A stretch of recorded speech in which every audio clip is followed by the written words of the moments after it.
the First Baptist Church of Cherryville, saying, don't give in to sin. Think about it. When you need service on your automobile, do what I do and what most people around this area do. They take it to Rick's Automotive in Cherryville. They do it all at Rick's Automotive in Cherryville. Rick Walker and his staff is dedicated at providing you the best in automotive care, from an oil change to a tune-up to a full set of tires. Be sure to check out their tire specials before you buy. That's Rick's Automotive, 1001 East Main Street in Cherryville. Open Monday through Friday, 8 to 5:30. Just call 704-435-3801 for Rick's Automotive in Cherryville.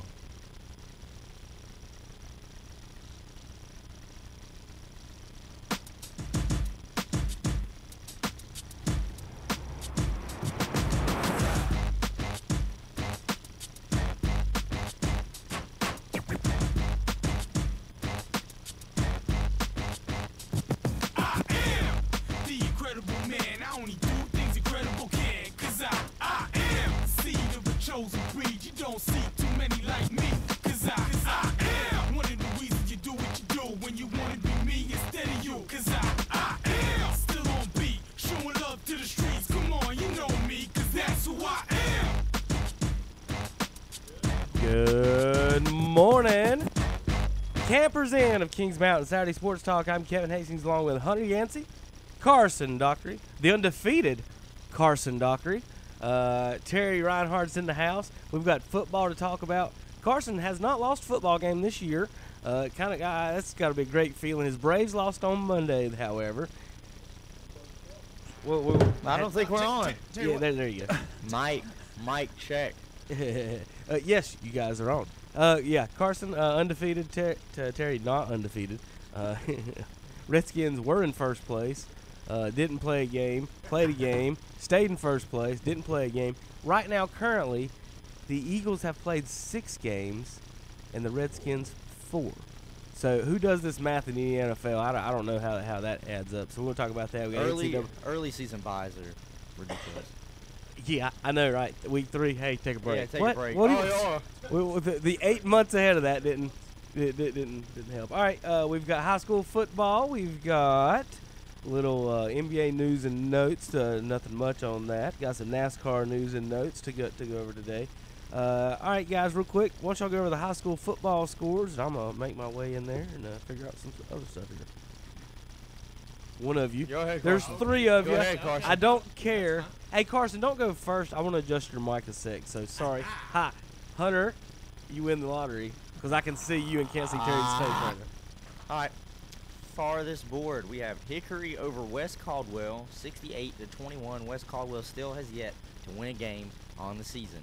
Freedom, 58 over South Caldwell, 14. Alexander Central, 49-0 over McDowell. Watauga over St. Stephen's, 49-7. If I'm not mistaken, that keeps Watauga on the unbeaten road. It is. High Brighton, 70. Drawn, 0. The number 1 2A team in the state of North Carolina having no trouble. Bunker Hill wins again, 26-21 over East Burke. And then Patton over West Iredale, 23-7. On the next board, you've got Bandy's over East Lincoln last night, 35-14. And East Lincoln didn't get on the board until the fourth quarter, so a good showing from Bandy's last night. Chase, a good showing over East Gaston, 33-7. Winners are the Trojans. South Point comes out on top over East Rutherford. And we talked about this last night, Terry. East Rutherford, 24 points is a good showing. That's basically half of East Rutherford's average. Well, I mean, that's just like we said yesterday on our pregame show. I said if they had played them early, I would have took East Rutherford, but you playing them late now, South Point's got us figured out. Yeah, they've gotten a lot better. North Lincoln over Maiden 21-19, and Coach Basil does it again, Terry. I mean, what does this guy do in these big games that is just that puts North Lincoln, they're undefeated now and tied with Bandy's for the conference league. Well, you know as well as I do, by now these kids believe in him. Yeah. It's huge. And once he's done this, and now 21-19 to go to 4-0 in the conference, and Coach Basil, hey, congratulations on what you're doing down there. I mean, I am very tremendously impressed. And wrapping things up on this board is Newton Conover, no trouble with Lake Norman Charter, 52-28. On the next board, it was Bessemer City 27, Pine Lake Prep 14. Bessemer City remaining unbeaten in the conference, as long as Thomas Jefferson is also with a 68-12 win over Highland Tech. Mountain Island Charter, we spoke of this game yesterday. Whoever wins, wins big. And that's exactly what we had yesterday. Mountain Island Charter 54, Community School of Davison 24. And then it was Stuart Kramer over North Gaston 41-26. You want the last board, Hunter? That's fine with me. We can go over the ones that we had on our networks. We had Huss and Crest. Huss kept Crest scoreless as they came out on top 14-0. You know, in that game, and if you was watching the start of it, Crest kept punching herself in the face. They would have a play or get an interception or fumble or have a penalty that set them back. They could never get going, but it was always coming to a play at the start. Crest could have scored early, but there you go, they did not. The game I covered was Kings Mountain and Ashbrook. It was close early. I mean, like maybe the first half of the first quarter, and then Kings Mountain figured out what they needed to do to pull away, and it was all Kings Mountain from there. Kings Mountain 63, Ashbrook 20.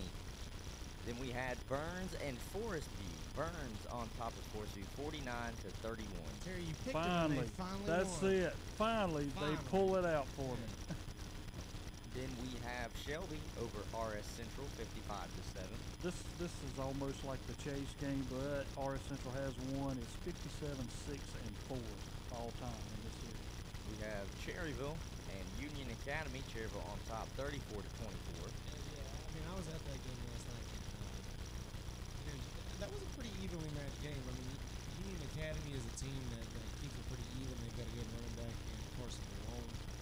But Cherryville, Jaden Blanton just went absolutely nuts. 29 carries, 107 yards, 4 touchdowns, including 3 straight at one point in the game. I mean, you know, you can say what you will about, 1A schools, but Jaden Blanton is a monster for Cherryville. And Terry, West Lincoln in a little bit of a nail biter with Lincolnton, but they pulled it out, 20-14. Terry, first time in 11 years? 11 years. Had 11 straight losses to Lincoln and before last night. And Coach Sane gets his first victory over Lincoln. And he had was assistant coach back in 2006 when they had won down there. So Lincoln, their last 2 wins have come at Lincoln over them. But a good win there for West Lincoln. Keeps them in the title hunt. Keeps them coming up next week with Bandies. You know, we talk about how this scenario can end up if, Hunter, this is how it should be, okay? Okay. West Lincoln should win next week, and then y'all beat Newton and North Lincoln later on in the year, and we have a 3-way tie. That's how it's supposed to end.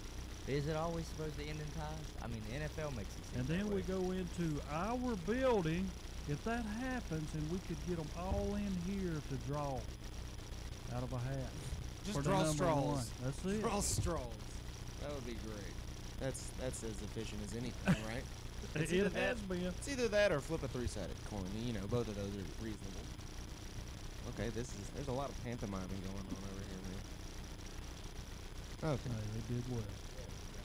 Couldn't hardly hear you guys through my headphones. But any game last night for y'all on the board that surprised you? Maybe the difference in how much they beat them by? I think, just off the top of my head, the Huss Crest score, I think, we sat here last night and we thought it would be a little more high scoring than that. I don't think any of us predicted that Huss was going to shut out Crest. No. Crest is not necessarily a very, they're not an offensive team. They've got a good running game, but they're not going to lean on their passing game. But I figured, Huss, Crest rather, would score something. They put something on the board. Huss, that defense is serious. You got Davis, man. You got Davis. All 3 of those guys are Division I, not mentioning Zoe Wallace on the other side. I think Zoe Wallace and Montavious Grant are going to Chapel Hill today for unofficial visits to Carolina. So, this at a certain point, I thought about this last night. At a certain point, you might be the best Huss team ever. Honestly. At a certain point, they're what, 7-0, 8-0 at this point? I don't, Terry, you know a little bit more as far as just going farther back, but I can't think of, the only Huss team that I would think would beat with this team would be the one couple years before I got there with Brandon Miller at quarterback, and I think they only lost once or twice, and the only reason they really that season ended up ending is Brandon Miller got hurt in the locker room after a game and broke his collarbone, and he had to come out with a freshman quarterback a month later. One of the best teams ever they had was 10-0. Yeah. Then they lost the very first playoff game that they Yeah. had to beat at the end of. Yeah. You know, so when you go back, you say, well, we still got a little bit more to get, up to the par of what that team did. But, I think this team here, offensive-wise, defensive-wise, this is what we see. And nothing wrong with this, but this is what we see out of Pregame County. The teams that have a decent offense, but they've got a great defense. And one of us, to me, is like last night. Offense is better than well, decent. Yeah. This game here was one of those. It was 7-0, and then the last score come up a fumble that Chris had way deep on their side of the field, like inside the 5-yard line. That made it easy for Hunter Huss to get another touchdown, go up 14-0. Now, this game would have been 7-0 or 5. Yeah, that's one of those things that I think Trevor Harker missed his first field goal of the season for the Huskies. So, I don't know. I'm somebody who is always cautious about Husky. So, real quick before we go into something, Terry, I need you to please talk about the West Lincoln making us score again before they get punched at by another lady on the phone. Instead, you went there to get the score, so tell y'all to get that score again. I'm just telling you, sir. I'm relaying the message to you. From Lincoln County, Terry's the representative over there. Yeah, Say it real slow, Terry. Real slow. For real, it was West Lincoln, folks. They defeated Lincoln in last night 20-14. The first time West Lincoln has won down there since 2006. So the last two times that Lincoln has defeated Lincoln has come in Lincoln. Great win for Coach Sane. He goes to 1-8 all time against Lincoln. And don't get me wrong. And you guys, I understand fans out there because if you are a true fan and you go through, and how would I put this, what West Lincoln goes through, where you have 4 and 8 seasons, 5 and 6 seasons, and stuff like that. And really, right now, West Lincoln's proven the pollsters wrong of how they said they was going to finish. I mean, That whole conference. well, and I've tried to tell everybody on our pregame show every week, West Lincoln's a little bit better than what people think. I mean, you only gave up 14 points in Lincoln, and Lincoln was used to scoring tons of you, and the defense has really stepped up. The coaches up there are doing a great job. The players believe in what they're doing. Plus, you have senior leadership out on that field, and they learn it. Last night was a really tough game because I had picked them to win by more against them, but here's what I'm looking at as far as West Lincoln playing. When West Lincoln is playing, if the other team scores first, I don't know whether it's a whole different aspect from how they're looking at the game because North Lincoln scored on a 99-yard touchdown run against them and went up, and West Lincoln could not recover from that and lose 7-6. Last night, Lincoln scores on a 60-some-yard play, the very first play of the game, and goes up on them, but West Lincoln did come back to win the game. These are things that these kids are still learning.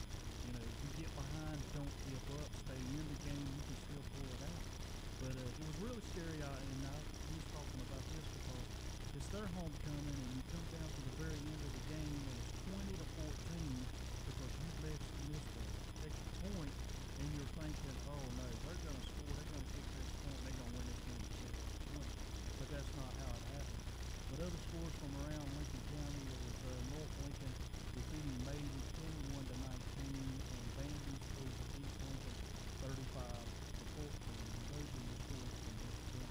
Well, that Bandy East Lincoln game, that's now Lincoln had a 4-game winning streak coming into that one, and they looked pretty good through those 4 games. But I mean, Hunter Bandy's they might be pretty for real. Sorry to interrupt Hunter's Bandy's train, but we got Coach Pruitt on the phone.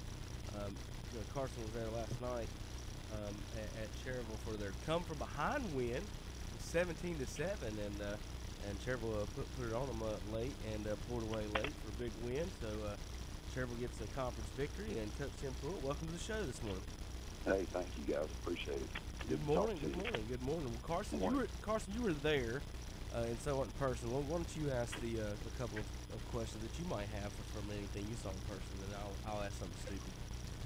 Well, Coach, obviously you had a big night out of Jaden Blanton. Almost 30 carries, almost 180 yards, 4 touchdowns last night. I mean, what's really been the secret to getting him involved? I mean, last night I think in the first half he had 8 or 9 runs over 8 yards. I mean, and he's a guy who's he's gonna just run right through you if he gets the chance. What do you think has really been the secret to his success? Well, I mean, anytime you play a game like football, it's a team game, and it's just more than one guy out there doing the things that we do. I think the thing that's really helped our running game is our suddenness in our passing game at times this year. I looked out there one time and we really had people leaning on Quest like a double team, and when you're committing 2 guys to 1 guy in the passing game, it should open up the run. We really felt good about being able to control the football last night, and I think we did that. And you were at the game. If it wasn't for penalties in the first half, I don't know if we would have been down at halftime last night. But we had a bunch of penalties, and they had a few as well. And it was a game that we didn't get a lot of traction and a lot of stability in the first half, and it come to just momentum, because we'd get a big play and there'd be a flag. And we had another opportunity to make a big play, and we'd have another flag. But I think the thing for Jaden, last night we did have, he fumbled down deep in their territory on a play where he really didn't even get the handoff, and we put that on him. We prepped a certain defense, and then all of a sudden they come out in a completely, not different defense, but it looked different to the linemen. And when we prepared, we wanted to take a page from Tom Saint's book. We tried to Tom block a 2-man surface on our ISO play, which if you watched the game last night, that was the number 1 play that we ran, ISO. And first time we did that, they were in the defense we expected, and he rattled off, like you said, 8, 10, 12 yards. And then we started running it to the opposite side, and our tackle said, "Coach, we can't Tom that." I said, "All right, go Tom it." But the guard didn't get the message. So when we called that play, he Tom'd it, and the guy on the inside hand just come right through and hit us right before we got the snap. So, there's going to be times when you make a mistake like that, but you don't want to make that on a 10-yard line. And that was another reason we probably were losing at halftime. But he just has come a long way. I think, one, with his ball security. Coach Pierce does a drill. Sometimes you come to football practice and you may see something, but Coach Pierce does a drill. So any young football coaches out there, we put the ball in their hand, and then they have to pin a tennis ball up against their chest or against underneath their, the armpit. So if they ever move that ball or move their arm away from the side, that tennis ball is going to drop out. So, when you watch film, if you see a kid swim, every now and then a couple of our receivers like to swim it, you're exposing that ball. And I think that's what happened on that play. Jaden got it up a little bit. When he did, it's just like if you put your arms in there tight against your body and somebody tries to come in there and move your arms away from you, you're really strong.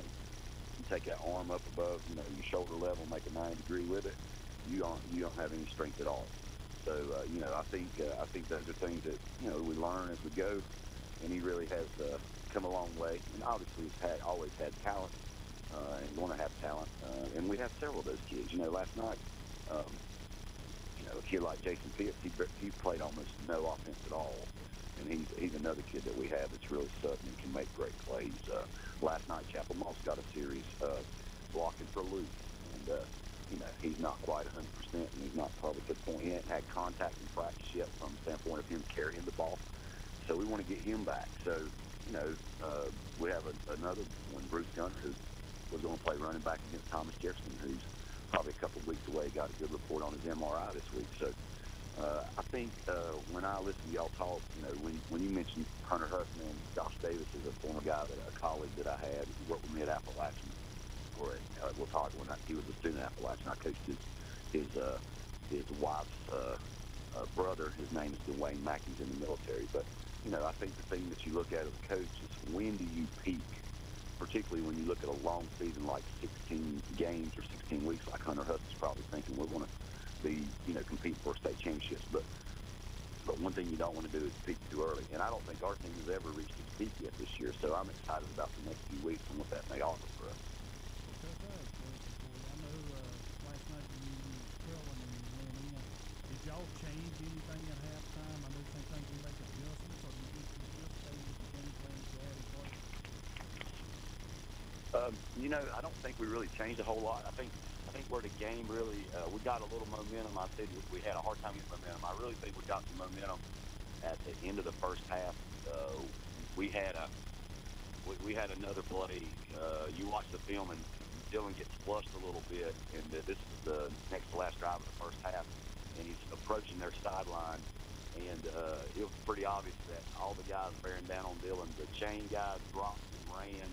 The official dropped and ran, and Dylan throwed a perfect pass down the sideline to Matt Kane about 30 to 40 yards downfield. And get ready to look to run the next play, and there's a flag laying on the field. And the officials called us for illegal forward pass. On the film, he had to be at least a yard behind where it was because the way the play was. The official lost his line and gave us a penalty. I mean, I would think in a close play like that you would, unless you're really sure, not make that call. But that we had to punt, and then our defense. I mean, really from the second quarter on, I thought our defense played really well. Other than one play in the second half with their man Mountain out there at wide receiver, he broke about 5 tackles. Austin probably talked about that kid a little bit. But other than that one play, I think our defense really played great from the middle of the second quarter on. And they got us the ball back. We earned our timeouts. We had about 2:30 on the clock. And we went down the field with a little bit more passing than running. Jaden, I think, had one really good running play, and then we ran it in. But we got some momentum right there. And I think our kids come in. I didn't see any panic. And then in the start of the second half, we got a good field position. We had been working on a play. I think this week the weather kind of hurt us. We probably should have blocked a couple punts, but we were probably a step away from where we needed to be. And I don't think we got as much work on that in practice. And then we had worked on a fake punt, and it was wide open, but we just didn't connect on it. So they got a short field, and the next thing you know, they go down, and we're back down 10 points early in the third quarter. So I don't think we changed hardly anything. I think our kids just relaxed and played and felt like, hey, we still got a lot of time to make this game what it needs to be, and we scored the last 3 touchdowns to win a football game. So just proud of our kids, proud of our coaches, proud of the effort that they put in. And, we're going to see some rewards over that over the next few weeks. I think we're going to start playing a brand of football that people in Cherryville hope to be excited about. Well, you're right.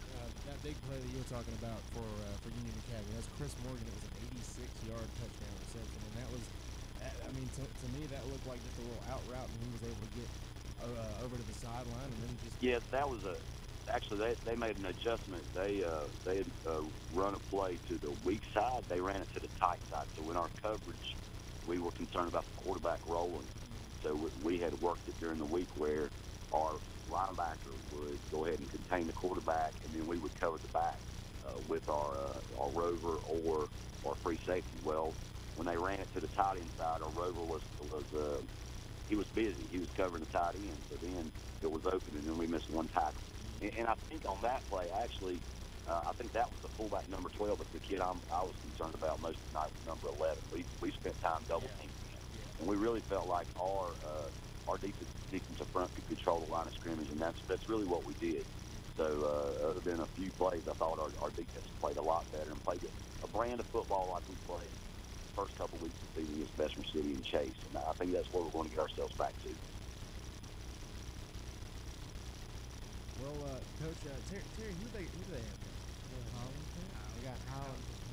So obviously you're going down to Highland Tech. You're going to face a Rams team that's implemented that wing T offense with Coach Vallejo. What have you seen out of Highland Tech so far this year? I hadn't seen a lot of them. I think Community School Davidson game's the only time I've seen them on film, and I was really impressed. I mean, they did things like keeping the ball away from the other team, and that can be frustrating. So we got to be the team that keeps the ball away from them next Friday night. I think they're probably ahead of themselves on offense in comparison to defense. I know it's their homecoming, so we're looking forward to playing a homecoming. And a lady who helped us in the summertime in the community, Miss Madeline Daggahart, I hear she's on the homecoming court. So my children are excited about going to a road game to get to see her and hopefully see the Ironman come out on top. So it's going to be, a good game. We don't have a JV game this week, except for the fact that we go up to Hickory on Monday because of the rain on Thursday. And then last night we dressed more JVs than we dressed in a game, and we didn't use a lot of them, but some of those guys we're expecting to be with us through the rest of the season, and that's going to help us with practice reps, and that's going to get those guys ready for the future too. All right, Coach, you got any Little Ironman news or notes before you go? Well, last night was Little Ironman night, so I really appreciate all of our kids and coaches and group that came out, the players and coaches and the cheerleaders and those people that are involved in the program. We probably had more attendance last night than we've had in the past. And the Little Ironman crank it up today at Burns against the Western North Carolina Ducks. I think that's the team name, or Western Carolina Ducks. I'm not sure where they're from. And then tomorrow we'll be at home. They're making up the Florence game tomorrow, so I'm interested to see how Sunday football looks out here on Rooster Stadium turf. But the teams I think play later in the day. I want to say Landy's game's around 5:30, and then the next game after that. So it's going to be a full weekend of football. So looking forward to that. And got a little birthday party in Hickory somewhere in between, and the fall festival for the Second Baptist Church is going on tonight. Our kids always love that. So teach them some Sunday school in the morning and get ready for a game. Coaches meeting in the morning. It's going to be busy. So I'm glad to talk to you guys and then move forward from this point. All right, Coach. Well, you have a good weekend. Enjoy yourselves, and good luck next week. And we'll see you back on the radio next Friday night and Saturday morning. All right, sounds great. Thank you. Thank you, Coach. All right, that's Coach Tim Pruitt, Ironman last night. Big winners against the Union Academy. Sorry, getting all those one mix up real quick. 34-24 there on WCSL with Milton Baker and Danny Aker, and of course Carson reporting on the sidelines. Carson had kind of a busy night last night. Carson, you tired yet? Oh, sorry, I got to turn you back up. There you go. Yes. There you go. How was the biscuit this morning, though, or what did you have for breakfast this morning? We changed it up. I talked to Terry about this yesterday. We both got pancakes. Okay. And when he handed me the tray, I dropped down a little bit. It was hearty. I mean, I'm still not done with one pancake yet, and I feel like I've been working on this thing for 15 minutes. So that's helping you out on the late night there from Mitchum's kitchen here. Saturday morning sports talk, Terry. So have you finished your pancakes? No, sir. That's what I'm saying. There's plenty of pancakes. Yeah. Well, when Steve DeGree gets here to get his tickets in a little bit, he might have a scoop of pancakes if you boys don't finish up real quick. JP didn't show up, so there's an extra biscuit for Steve too, I guess, unless Calvin stole it on his way out the door. Hunter Yancey, what are you eating this morning? I had. What did you had? Yeah, sorry. There's no way there's pancakes still in front of you or anything.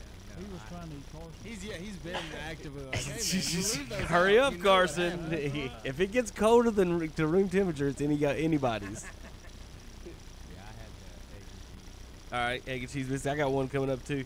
Good morning, everybody. It's Campers Inn of Kings Mountain Sports Talk out on that out there near the 85 exit Kings Mountain. Give them a call today. Go out there and see what they got and enjoy your camping weekend. All right, we got to take a break. We'll be right back on KTCBroadcasting.com. You'll be amazed at what you can find for under $15,000 at Renato Auto Mall in Shelby. Hi, I'm Calvin Hastings. I want to invite you to join the boss as we broadcast live this Saturday, October 13th from 10 a.m. till 2 p.m. at Renato Auto Mall in Shelby. If you want to save some money on a quality pre-owned vehicle, come see us this Saturday. And don't forget, Renato Auto Mall is the Piedmont's headquarters for SUVs. Save thousands of dollars. And be sure to join the boss for free Dairy Queen hot dogs, chips, and soft drinks. Plus, register to win some great prizes, including tickets to a North Carolina Tar Heel football game, Renaissance Festival tickets, free rounds of golf, Boss t-shirts, and much more. Plus, see Large Marge, the pink Cadillac. So plan now to be there and see what you can buy for under $15,000 at Renato Auto Mall. Home of the Renato Buick, GMC, Renato Honda, and Renato Kia. Online at RenatoAutomall.com. Country Gold with Terry Clark. I'm Terry Clark, inviting you to join me this week for Country Gold, where we play all your favorites from the 80s and 90s. Country Go with Terry Clark, Wednesday afternoons at 1 o'clock on Carolina Country WCSL, 92.3 FM, 1590 AM. Online at KDCBroadcasting.com. Say, kids, what time is it? This is the 60s. Hey, J.J. Wilson here, reminding you to tune in this weekend for This is the 60s, featuring the best music from the best decade and so much more. There's 60s television, movies, news, pop culture, trivia, novelty songs, interviews, deep cuts, and a whole lot more. It's peace, love, and rock and roll on This is the 60s. This is the 60s, Friday mornings from 10 a.m. till 12 noon on the Balls. WOHS, AM and FM in Shelby, WLON in Lincoln. The moment. It is in the air, and here we go. You can hear replays of it tonight or tomorrow morning. Angles to the right at the 15. You can relive it in your mind over and over. Plenty of stiff arm there. The moment can last a lifetime. Far sideline, he's into pit territory. But the moment really only happens once. 25-20 takes it to the house. Live in the moment right here on the Tar Heels Sports Network. Powered by Learfield. Is the cost of ink driving your profits down? Then listen up. Discount Ink Jet and Toner is here to help. Discount Ink Jet and Toner specializes in refilling ink jet and toner cartridges. Cut your ink costs by as much as 50% or more. Discount Ink Jet and Toner, located on 410 East Franklin Boulevard in Gastonia. 100% satisfaction guaranteed. All right, over here with it. Easy there. Great. Rates are low today. The time is right to improve your home. We have home improvement loans and we're lending right now. Join your neighbors and friends and people all over our local communities who are improving the quality of their lives by improving the quality of their homes. We're an equal housing lender. Carolina Trust Bank, member FDIC. Community-minded just like you. Visit your nearest Carolina Trust Bank with 2 offices in Lincoln, also in Gastonia, Denver, Forest City, Hickory, Lake Lure, Vale, and Mooresville.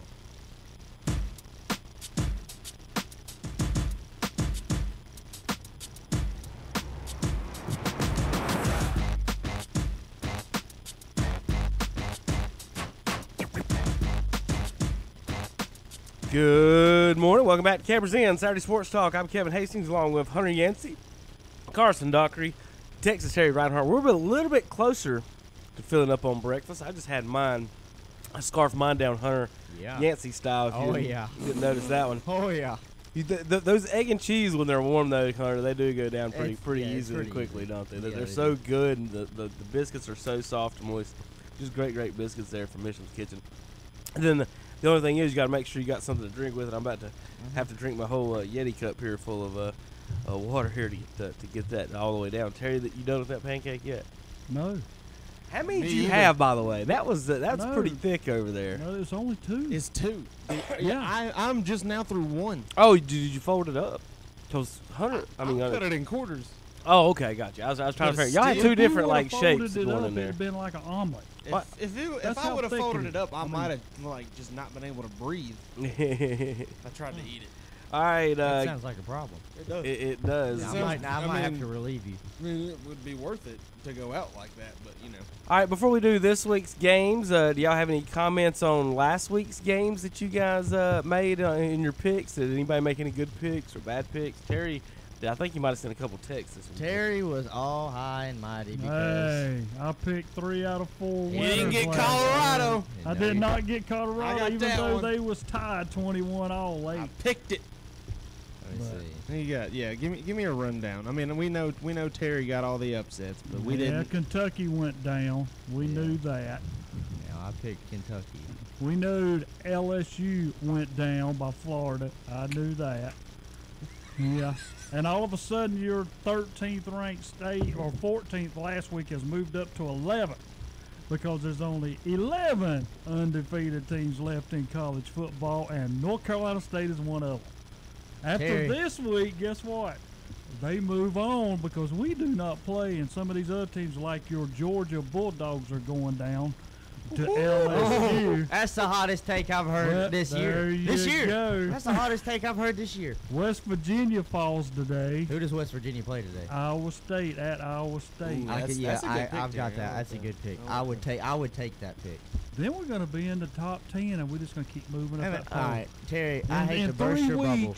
In 3 weeks, we're going to be saying we want Alabama Do you though, Terry? Yes, we do. Oh man, No, that's you so don't. nice. You better hope nobody in Raleigh can spell Alabama. Alabama hasn't even played their starters for 3 quarters yet this season. Hey, I'm sorry the guy don't know how to play in the fourth quarter.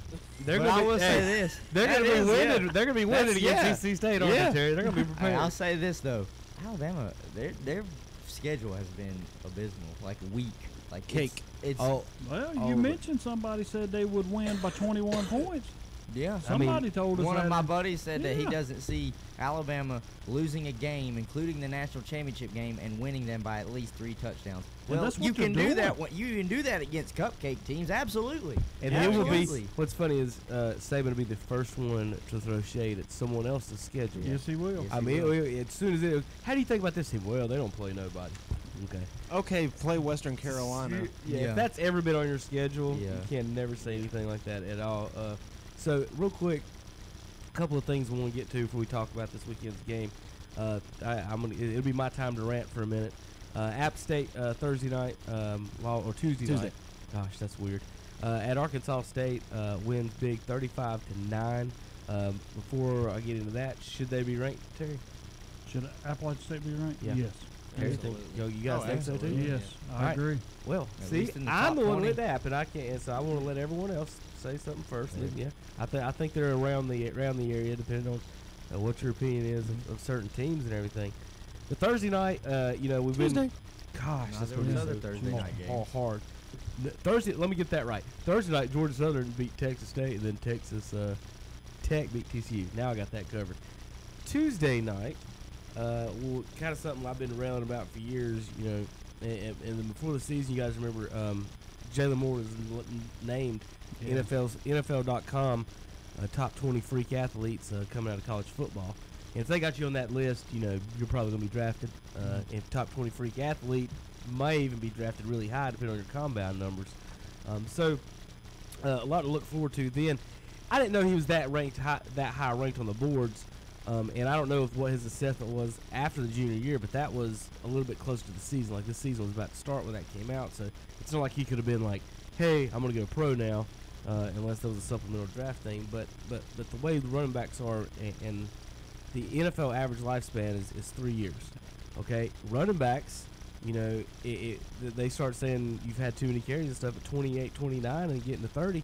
So if you're running 200 carries for a college in a senior year, and they already say you could be an NFL player, you could probably be on a backup to somebody right now in the league, I think. And that's just my opinion.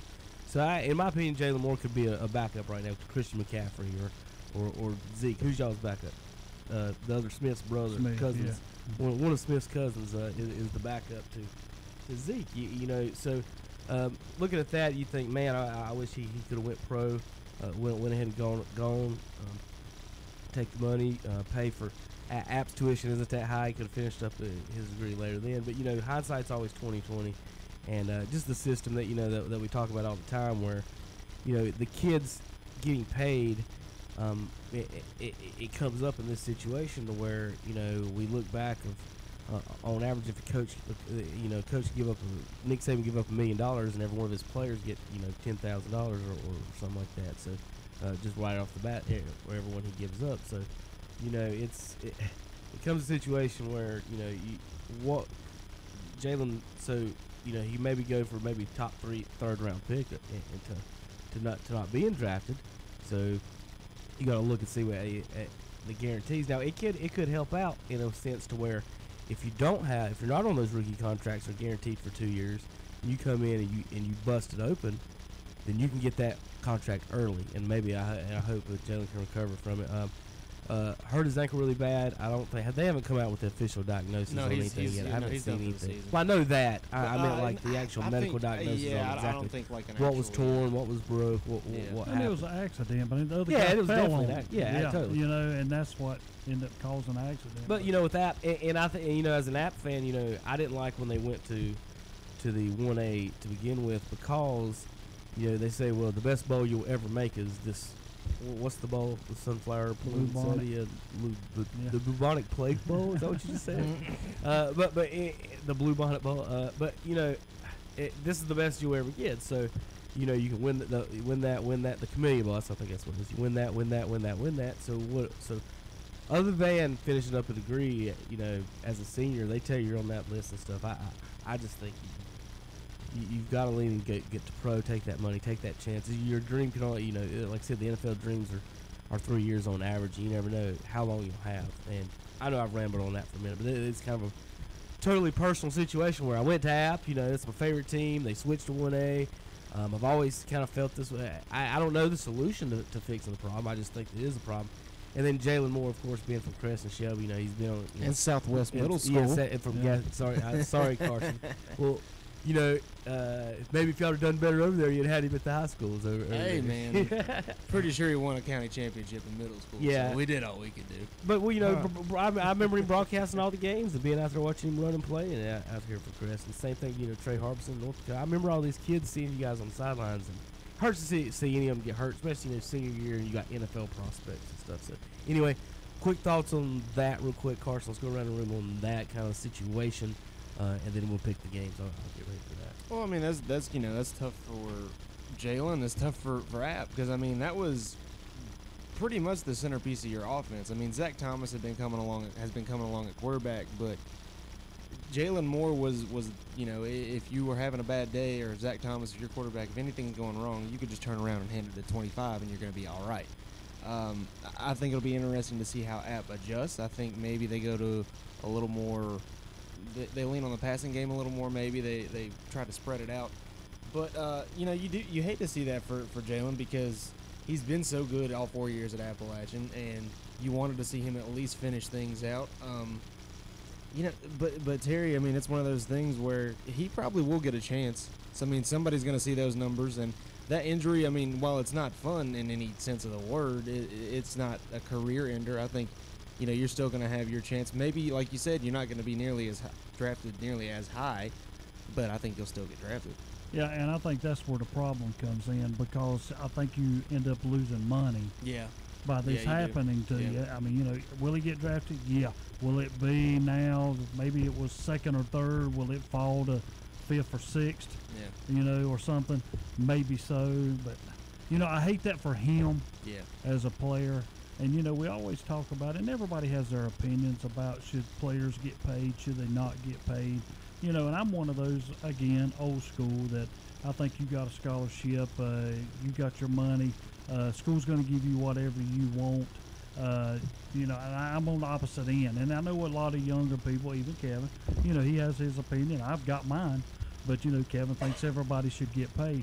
And you sit back and you wonder because, maybe your family cannot afford, like, insurance policies. I know some people who go into college get an insurance policy. If anything happens to me, then I'm going to get paid. But you got to have money to do that. Yeah, you do. I understand that part of it. But, I hate that for him. But as far as the app goes, player-wise, and here's another thing that I always hear Doran say, hey, next man up. Because injuries are going to happen. It's part of the game. And I've got to have a guy that's right behind him that can fill in that spot, maybe not to a T, but at 95% team to take over that spot. So I think we have to find a fine line between what's best for a football team. You got to think it's not in an actual person in education and school and the kid, and there's such a separation between everything, and then it's all bundled in together, and you got everybody's got slightly different opinions on what to do and how to fix it and everything. So, for example, talk about the money thing, and North Carolina, or in most teams, have on average about 100 players. Okay, let's just say that to keep the math simple. And we don't want to do too many decimal points here, but they have a $39 billion endowment. So, for example, if North Carolina never sold another T-shirt, another ticket, another parking spot, another Ramsey's, anything, they never had anybody pay for tuition, had anything else, they've taken another tax dollar from the state of North Carolina. If they never took any other dollar for the next 100 years, they could pay every single football player for the next 100 years, get this, $390,000 a year. So as we talk about Jalen, let's transfer into Chaz getting hurt. Now, you got your coach helicoptering in looking for quarterbacks. You got the Clemson quarterback talking about coming to North Carolina. You're hurt. Either way you look at it, Fedora has just mangled the quarterback situation. And I know Chaz getting hurt and the selling situation, the shoe stuff causes a little bit different. But Fedora had messed that situation up before that. None of that stuff even Last happened. year. Right, Yeah. that was last year. So, for example, North Carolina for example, Chaz has been there. What? This is his third year. Yeah. They technically owe him about $1.2 million right now, Terry. They could. Yeah. You see what I mean? Like, I so understand. Jalen, for example, App has a lot less money. So, the scholarships are different. So why would it be, a scholarship at Duke costs way more than a scholarship at Appalachian does. So why does it, so you can't say those are equal, right? So why can't I pay the kid at App more than the kid that gets paid at Duke? So that's what I mean when you're paying people for different things. Just give them the money that they can pay to go with whichever college and tuition they want. If you're going to give them the actual scholarship money, pay them the $1.2 million you owe them there in North Carolina. Do the signing bonus. I don't know the exact way to work it out. It's better than what's going on at NC State and Louisville and with the Adidas stuff, Terry. And I'm sure Nike's going to go down soon as all that. And I'm sure Under Armour, they're all going to go down in some way. But I did have a text here. I'll talk about that here in a little bit about the state situation and that. But, Chaz situation quarterbacks, the transfer rules come up, right? Mm-hmm. Yeah. Some people like them, some people don't. Terry's old school in that too. And I think as a quarterback, it's so much. I think anybody should be able to go whatever school they want anytime they want first. But when you're looking at it this way, when you're restricting players, it's so much different as a quarterback than it is any other position. There's 4 defensive linemen, 5 offensive linemen, 3 to 5, 7 linebackers, cut talent, special teams. How many DBs can play? Some teams have 5, 7 kickers at some of these college teams. So, if you're a quarterback and you're not going to get any playing time, how do you justify being at that school or staying at that school when you go play at a smaller school or somewhere or even a bigger school or something? So, anyway, across the board on that, with the way that does Chaz need to wait and see if Fedora gets fired before he thinks about maybe transferring? Or what do you, Hunter, let's go to you first. You're the Carolina fan in this situation and kind of live up in that area. What do you think about the Surratt and Carolina situation there with quarterbacks? And Fedora, sorry. Throw it all Obviously, off with the Fedora. Off with the Fedora. Hashtag hashtag off with the Fedora. Larry Fedora should have been out of there last Hunter year. will get passionate. Yeah, I will get passionate. Larry Fedora should have been out of there last year after the East Carolina game last year. And I thought he should have been out of there this year, especially after the East Carolina game this year. Because North Carolina is not used to losing to East Carolina in football. It's just they not. ought to get to, they have been lately, haven't they? But they have been lately, so God. it's time to start. But besides that, you've made a good point the other week that Larry Fedora was winning with Butch Davis's kids. Yep. With the team that Butch Davis had recruited. And I was listening to the podcast yesterday, and they had Butch Davis on there. And Butch Davis was talking about all of the players that he had recruited. Some people forget he was with the Miami in the late 90s, early 2000s. Yeah. Mm-hmm. Clinton Portis, Ed Reed. He had recruited. Butch Davis, is a great recruiter. Great recruiter. And he was with the Cowboys, so he knows what talent looks like. Fedora came from southern Mississippi. If I'm not mistaken, the only thing southern Mississippi's ever produced is Brett Favre. Other than that, I don't know how much talent he really knows to bring in. Now, he had success there. He did have success there, but that's kind of a weaker conference. You are in a Power 5 conference now at a highly regarded university, So, okay, well, that's enough of that. Okay, look, Power 5, most Power 5 universities are highly regarded. Let's go ahead and say it. They're highly regarded. But you got to realize that when it comes to recruiting, you are facing the best of the best to get some of these 5-star athletes. And see, the thing is when you get them, you got to know how to use them. You got to know how to use them. And how he messed up with Chaz last year, it's a completely different story. People are figuring that out in the NFL and at every other college. Even Nick Saban figured it out. You can't have a 2-quarterback system. You got to go with one or the other. That's why he went with Tua. Do y'all think that it hurts State, Carolina, Duke, and Wake Forest having 4 schools in the same conference in the same state? I was trying to think in my head how many other states have 4 teams in the same conference. So does California even have them like that in the Pac-12? Are there 4 UCLA, UCLA, Cal, USC, and USC, and Stanford. Yeah, Cal there's State four. Fullerton's not in the Pac-12. No, yeah, there is 4. There is 4. I'm gonna put them out there. California's a big state too. Yeah, it is a big I state. was just wondering, is the size I of North don't- Carolina, I does the don't- 4 because- schools in the state affect the recruiting wise? So in South Carolina you got 2, Georgia, well you got 2, so Georgia Tech. there's 4. No, for same conference. Put it this way: Florida has the best. Is one of the best states in the country. 3 best states in the country producing athletes, and they've only got the 3. And they don't have 3 in one conference. No, they have 2 in one conference. Miami and they've got Florida the most State. football players. So I mean, I think it has to hinder them at some point. The basketball you can get away with it. You need 2-3 players, or whatever. But maybe it's just something to think about to look into. Here's a quick question while we're just talking about app getting crazy. Now, I don't know if they have to kick anybody out, but at some point when we start expanding teams, does the SEC look at Appalachian State? The SEC or the ACC? The SEC. I don't Not see- because of no. the ACC, because of what I just said. There's 4 teams. Oh, yeah, ACC won't let Appalachian State. App can play with Vanderbilt. The SEC will not look at them. It's the state of North Carolina. Think about this, guys. There's 4. If the SEC can come into North Carolina, are you going 4 teams in the ACC, or do you want to play SEC football? I would imagine the SEC, if they're going to come into North Carolina, they're going to want. They're going to poach an ACC. Then? Yeah, no. Well, you gotta either you're either going to take a like you mentioned, a historic ACC team, or you want a team that's in a big market. I don't see any of the ACCs. Those schools leaving the. I mean, I don't ACC. either. I knew Maryland did. That was a shock, but. Will Charlotte ever get to a point that's the market you want?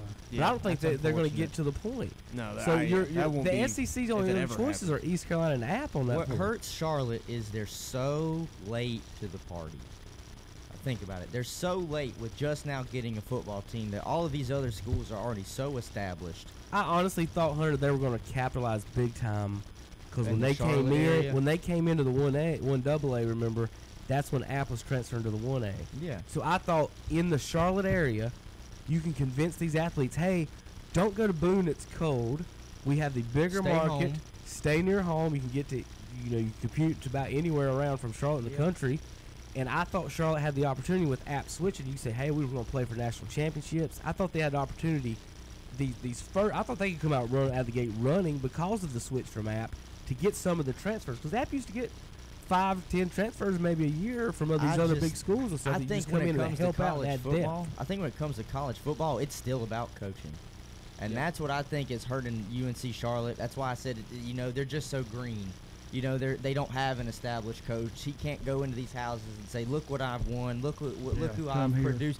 And a lot of these kids, some of the top recruits, they're thinking, "All right, let me get through here so I can get to the next level. Can this coach get me to the next level?" So I think that's the real reason that it hurts Charlotte. Now, Charlotte would be a good place for some kids to go and get a start, and if they want to transfer out, absolutely. But I just think that's what hurts them, is they're really late to the party. Well, I want to ask you something, Hunter. As a Carolina fan, Yes. and you have Fedora, right? His contract runs through 2022. There's no way. There's no way he stays. And you're trying to tell me they're going to get rid of him? No, So they're going to buy him out? I mean, that's a lot of money. Oh, and I hear you. I completely hear you. That is a lot of money. You said it goes through 2022. We're only in 2018. There's no way he makes it that far if nothing changes. And see, this is what I'm scared of. We were talking about, and I talked about with you, Terry, before we started. Kelly Bryant is thinking about going to the University of North Carolina, transferring there to play football. Yeah. If they start winning, once again, it will be Fedora winning with another guy's player. Yeah. And I think that'll maybe be like his saving grace. That might be why he might actively be recruiting Kelly Bryant right now. All right, guys, real quick before we pick our top 25, we got a special caller on the line. Coach Tom Sane from West Lincoln High School. After the big win at Lincoln last night, his first against Lincoln, right, Terry? I want to make sure I don't mess that up. You're and so congratulations on that. I'm guessing the party is just now ending yet, Coach? Well, good morning. Good morning. We were, it was a late night last night. We were real excited and got to spend a little time together watching film last night. So it was good time last night. Good win, against a really good team at Lincoln, and proud of all of our players and coaches and the hard work that they've put in this week to get prepared, to get us another win after going in against Lincoln High School. Coach, my question is, and I know, number one, congratulations. I mean, you stopped another streak. We stopped the maiden streak. This group of young men that you got and the coaches, the things that y'all are doing is great as far as we even got senior leadership on this team. And then you got players on your team like all of a sudden Cannon Bridges is really starting to show up and Xander Pendergrass. But my whole deal in the game last night, and you tell me, but it seems like if the other team scores, it's taking our team a little bit to readjust. Or, if we score first, we roll. But last night was another one of those games. Either they had a good game plan for us, or some mistakes happened on our end that left them in the game all the way to the end. Well, give Lincoln a lot of credit. Coach Gibson and Lincolnton always, every year, they always get better as the season goes on, and they really played well last night. We got a great team. The Woods kid, James Wood, had a big night. Offensively and defensively, he was a great player for them, and they had a lot of players. Linebackers, Lucas and Smith in there did a really good job. Their defensive line, so give them a lot of credit. They had a good game plan, and but I do want to thank our seniors. It was a lot of senior leadership last night. Those older guys, and once we came out after halftime, we went in 14-14. They came out and we just got back to what we do and just kind of played the football we played, and just real proud of the way they come out of halftime and continue to play all night. Well, I'm going to mention one other thing, and I know you cannot say anything, but as I was listening, I wasn't there at the game, and I wish I was, but I even heard it this morning up at Nelson's Kitchen. But a lot of people were talking about every time a play would happen, here come a flag. And next thing something happens, here comes another flag. And then the refs were going the wrong way and then had to turn around and say, whoops, we messed this up, let's go this way with it. But, I know you cannot comment on that, so I'm not going to ask you to. But, yeah. But as far as the game coming up this coming week, and I know this was a game that really scared me because I'm like, we got Bandies next week. Now, have y'all already started looking towards that game already? Yeah, and we've got Bandy's film now. I haven't actually had a chance to look at it yet this morning, but the coaches have been watching, and we'll sit down and start looking at that film, later this afternoon and tomorrow, especially to get ready for them. But as far as the game went last night, we just talked about doing the things and controlling the things that we could control, and would just play football like we wanted to go out and do, and so just real proud of all that. But yeah, we got it was a big night. It was an emotional night to get a win against Lincolnton. It's been since 2006. The last time we were over there, and I was an assistant coach then, so now it's first win against Lincoln as a head coach, and it was really good for the football fans and the program last night. And I can't ever say enough every week about our fans and our parents and the support that they give us. We had a packed house, and we could have used another set of bleachers about the same size that Lincoln had to get the rest of our fans to have a seat, a place to sit in last night. But just proud of all them. So yeah, we'll enjoy this one today a little bit, and then we're going to get back to work and get ready to go for Bandies next week. So we'll be back at home next week. All right, on our end, what play during the game really changed it for us? I know we fell behind, and then we caught them, and then we went up, and then they tied it back up. But what play during the game that you saw might have changed the game for West Lincoln to win? I don't know that there's any one particular play.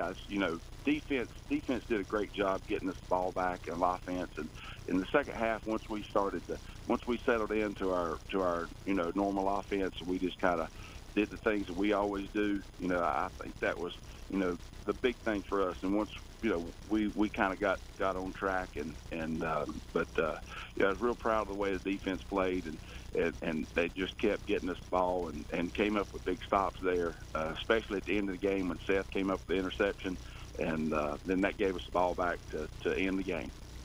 Well, I'm going to mention one other thing, too, as far as your defensive line up front. Name some of them young guys who are really stepping up this year, because West Lincoln's defense has been very tough against opponents. Yeah, some of those guys are doubling up, playing offensive line, defensive line.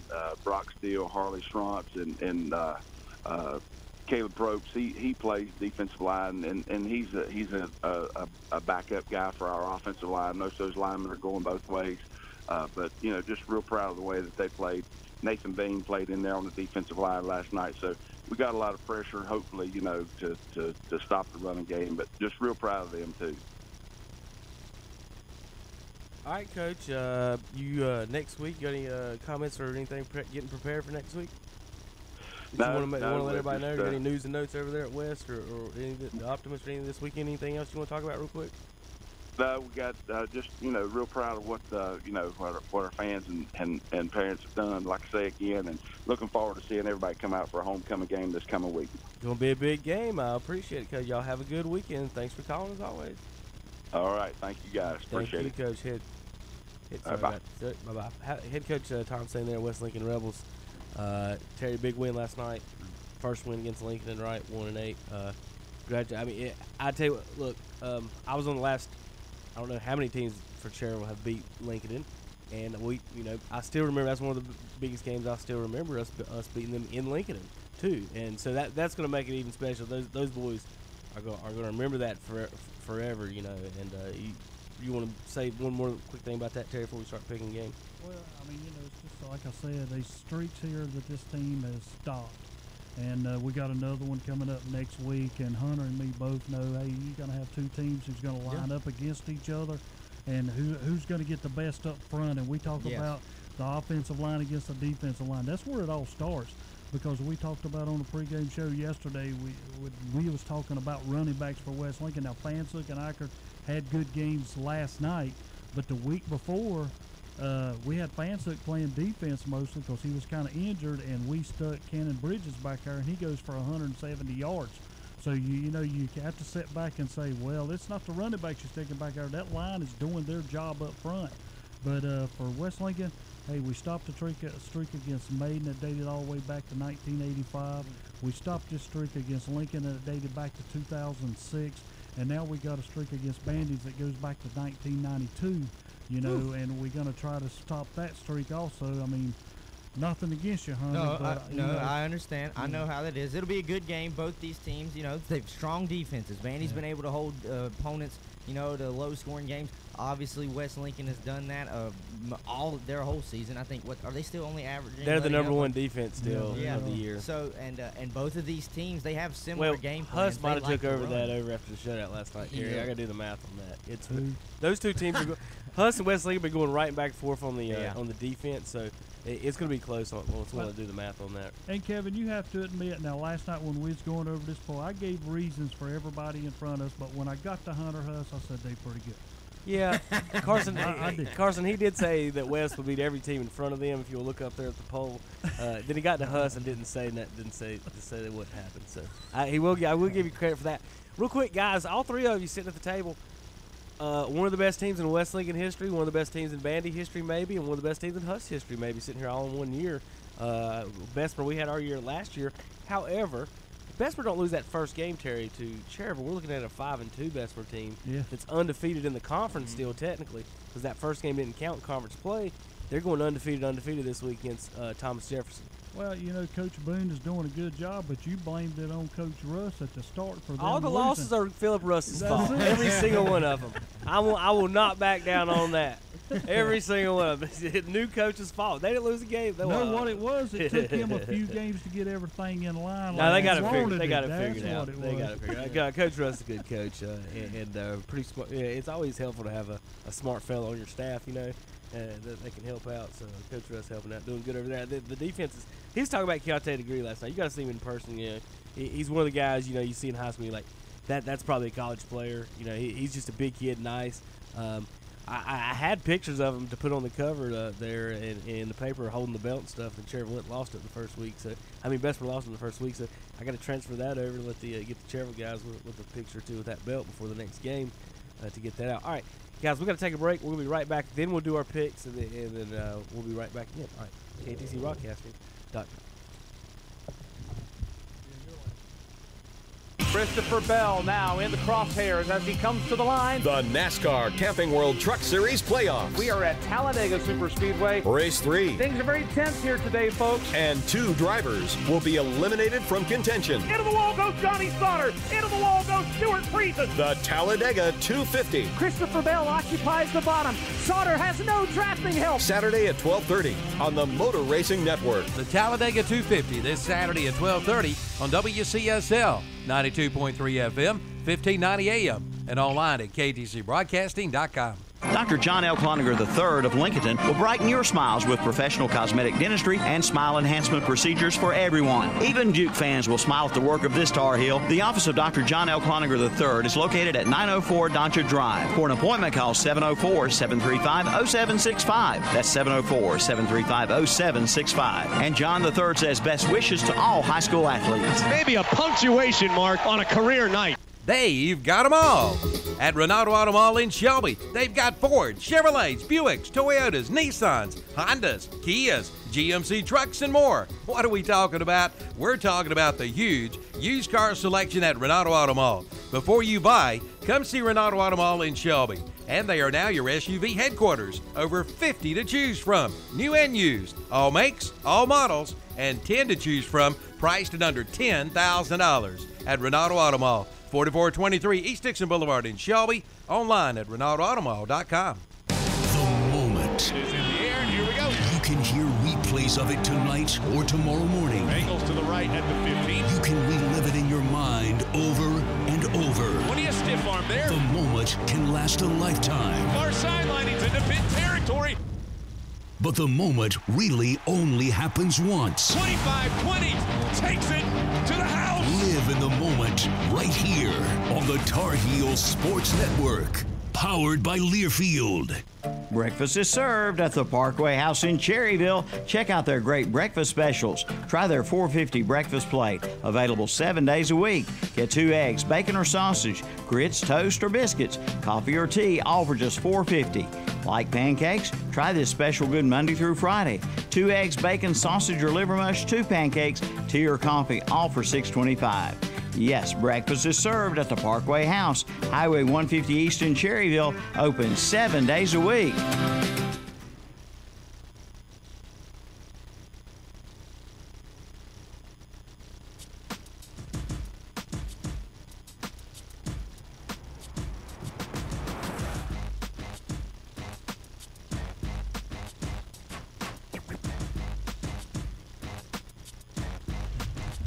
He'll make it. We got to finish our picks from college football. Incredible man. I need a piece of paper. No, what we need. Have you ever seen Terry when we do the opening for the pregame show? He loves this song. This song, you mean the Friday night song? This is not the Friday night song. No, we got to play the Friday night song. Well, we can do that. I mean, Terry. whatever you Well, want. yeah, no, we'll bring it in. Oh man, look we at him! Look at him! Terry is in here and he like bobs his head and he like mouths words. I'm like, dude, we could do a hype video Your with Terry. quarterback's scared. I know he is. I can see it in his eyes. That song by former Cherryville running back Juwan Wilson. Juwan's actually wrote another song for us, Terry. He's waiting for the to get it finally finished up and produced and stuff. Said he's gonna try to get it to him before the end of the year, but you never know how it goes in the studios and stuff. But he's been working on a new rap song for us, Terry. You're about to get your new theme song up in here. Let's get us one for the Saturday morning one. That way we can go back and forth between the two. Well, what we could do is we'll get us a Saturday morning song, Hunter, and then we'll turn the camera down the hall. And then we'll walk down the hall to the music past the camera. How about that? We'll do it on walk-in. Oh, baby, we're getting professional. Black and white camera. How about a black and white camera down the hallway? Hey, can we have something that plays on our YouTube channel at the beginning? You know how like every TV show it comes on and it's kind of like graphics going everywhere with it. That would be kind of sweet. It's one of those things. You know the old one that come out about 7-8 years ago, Dad's Life? Y'all ever see that? Terry, what are you watching? I'm gonna tell you. Are you that bored? No, if you ever Lifetime. watch He's that- on whatever's on Lifetime, I guess. if you watch that video, Dad's Life. That does sound like a Lifetime You're movie. gonna I know. say- That's exactly what I thought when he said that. I'm sure that's definitely They Lifetime. played that on Lifetime right after Brian's song. All right, let's do pick'ems. I'm ready to be victorious this week. I won last week. We'll give Yeah, me you a second. did. You did. You didn't get Colorado. You got a lot of the upsets, and you picked Texas, and that was. But let me tell you something. That was an up and down pick, mostly because Oklahoma's defense.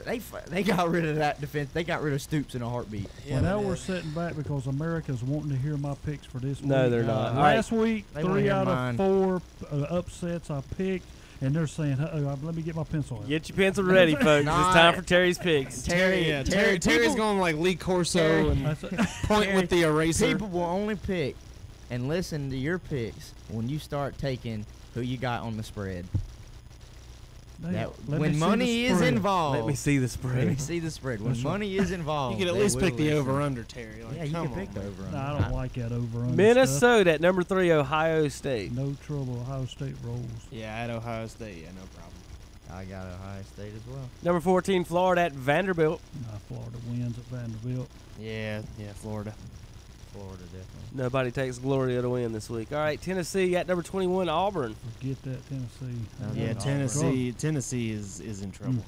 Been in trouble. They need to bring Peyton Manning in. Why? He's a loser. T. Martin's the champion of Tennessee, and the best for city's Philip Crosby. Or you could bring in Todd Helton. I cannot believe he used Peyton Manning and a loser. That's what I'm in the saying. Same What are you talking about? Well, first of all, the first 7-8 years of his career, that's what everybody thought. He lost in college and he didn't win in the NFL, and he finally wins one. But he was a loser at Tennessee. You didn't win until T. Martin came in. That's a fact, Hunter.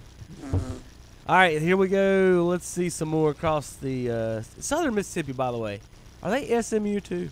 That's Southern Method. That's No, I know that, but I mean, are they an SMU too? Because App State and ASU and Arizona State are both ASU. Do they do that? SMU. I can't remember I don't know the official name of Southern Mississippi. Oh. Pittsburgh at Notre Dame. Notre Dame. Handily. Yeah, Notre Dame. Easy. Handily. Notre Dame's number 5, by the way. All right, Hunter. Number 2, Georgia at 13, LSU. Oh, my only course. Whoa, fella. Whoa, Oh, he fella, takes the whoa, shirt off. fella. You're watching on YouTube. Shirts are coming off, and it's not Terry's. You can forget He it. pulls out What are the you big. playing with, man? Is that a Grambling Oh, he State thinks shirt? he's Cam Newton. Is that what that is? Yeah. It's a Georgia. Georgia I thought he Bulldogs. was daggum doing Cam Newton or something. He was, But, yeah. You know, Super Hunter. Let me tell you something. I'm writing mine down, and I'm putting all day next to it. All right, Hunter, call the dogs for me. You know how to call the dogs? No. You don't want to call the dogs? I don't want to call the dogs. Wake the dogs up, Hunter. They have to play at 3:30. Let them sleep in a little bit. Okay. Let them Like- relax. like- They're just It's an laying in the English shade right bulldog. now. It's not the most athletic breed. How Well, dare that's- you? I love them. Listen, I love the I'm about to English say, bulldog. how dare you? All right, Terry over here. I know he's got LSU. You That is got the it. hottest take I've ever heard. Where is this game at? LSU. Georgia's going in for the upset. Baton Rouge. It's really not even an upset. Georgia's beating every team handily by 2 or 3 touchdowns. Yeah, just but like Alabama. LSU's coming off of a loss. That's it. Are you taking LSU too? Yeah, I gotta go with Coach O and whatever. I need subtitles for him, but I love him. Carson takes the Tigres from Baton Rouge. Number 7, Washington. At number 17, Oregon. I'm taking Oregon. Wait, where is it? Hold on, before I do At that. Oregon. Do you not listen to a word I say? Every time I say it, at Oregon, Hunter's next question is, where is it at? I'm gonna go Washington. Washington. I'm going At Oregon. I think Coach Peterson. He's not gonna let one slip. I like Oregon and Oregon. Yeah, Michigan State at Penn State. Penn State. I just don't think Michigan State's as good as they have been, and in Penn State, in Happy Valley, I mean, all right. That's all you had to say. You know, I've said all year Penn State's most overranked team that I see in college football, but they'll win this one. That's I think what makes a difference in this game is the fact that it's not in East Lansing. The fact that it is. Yeah, that's got a lot to do. Is Michigan State better than Appalachian State? No.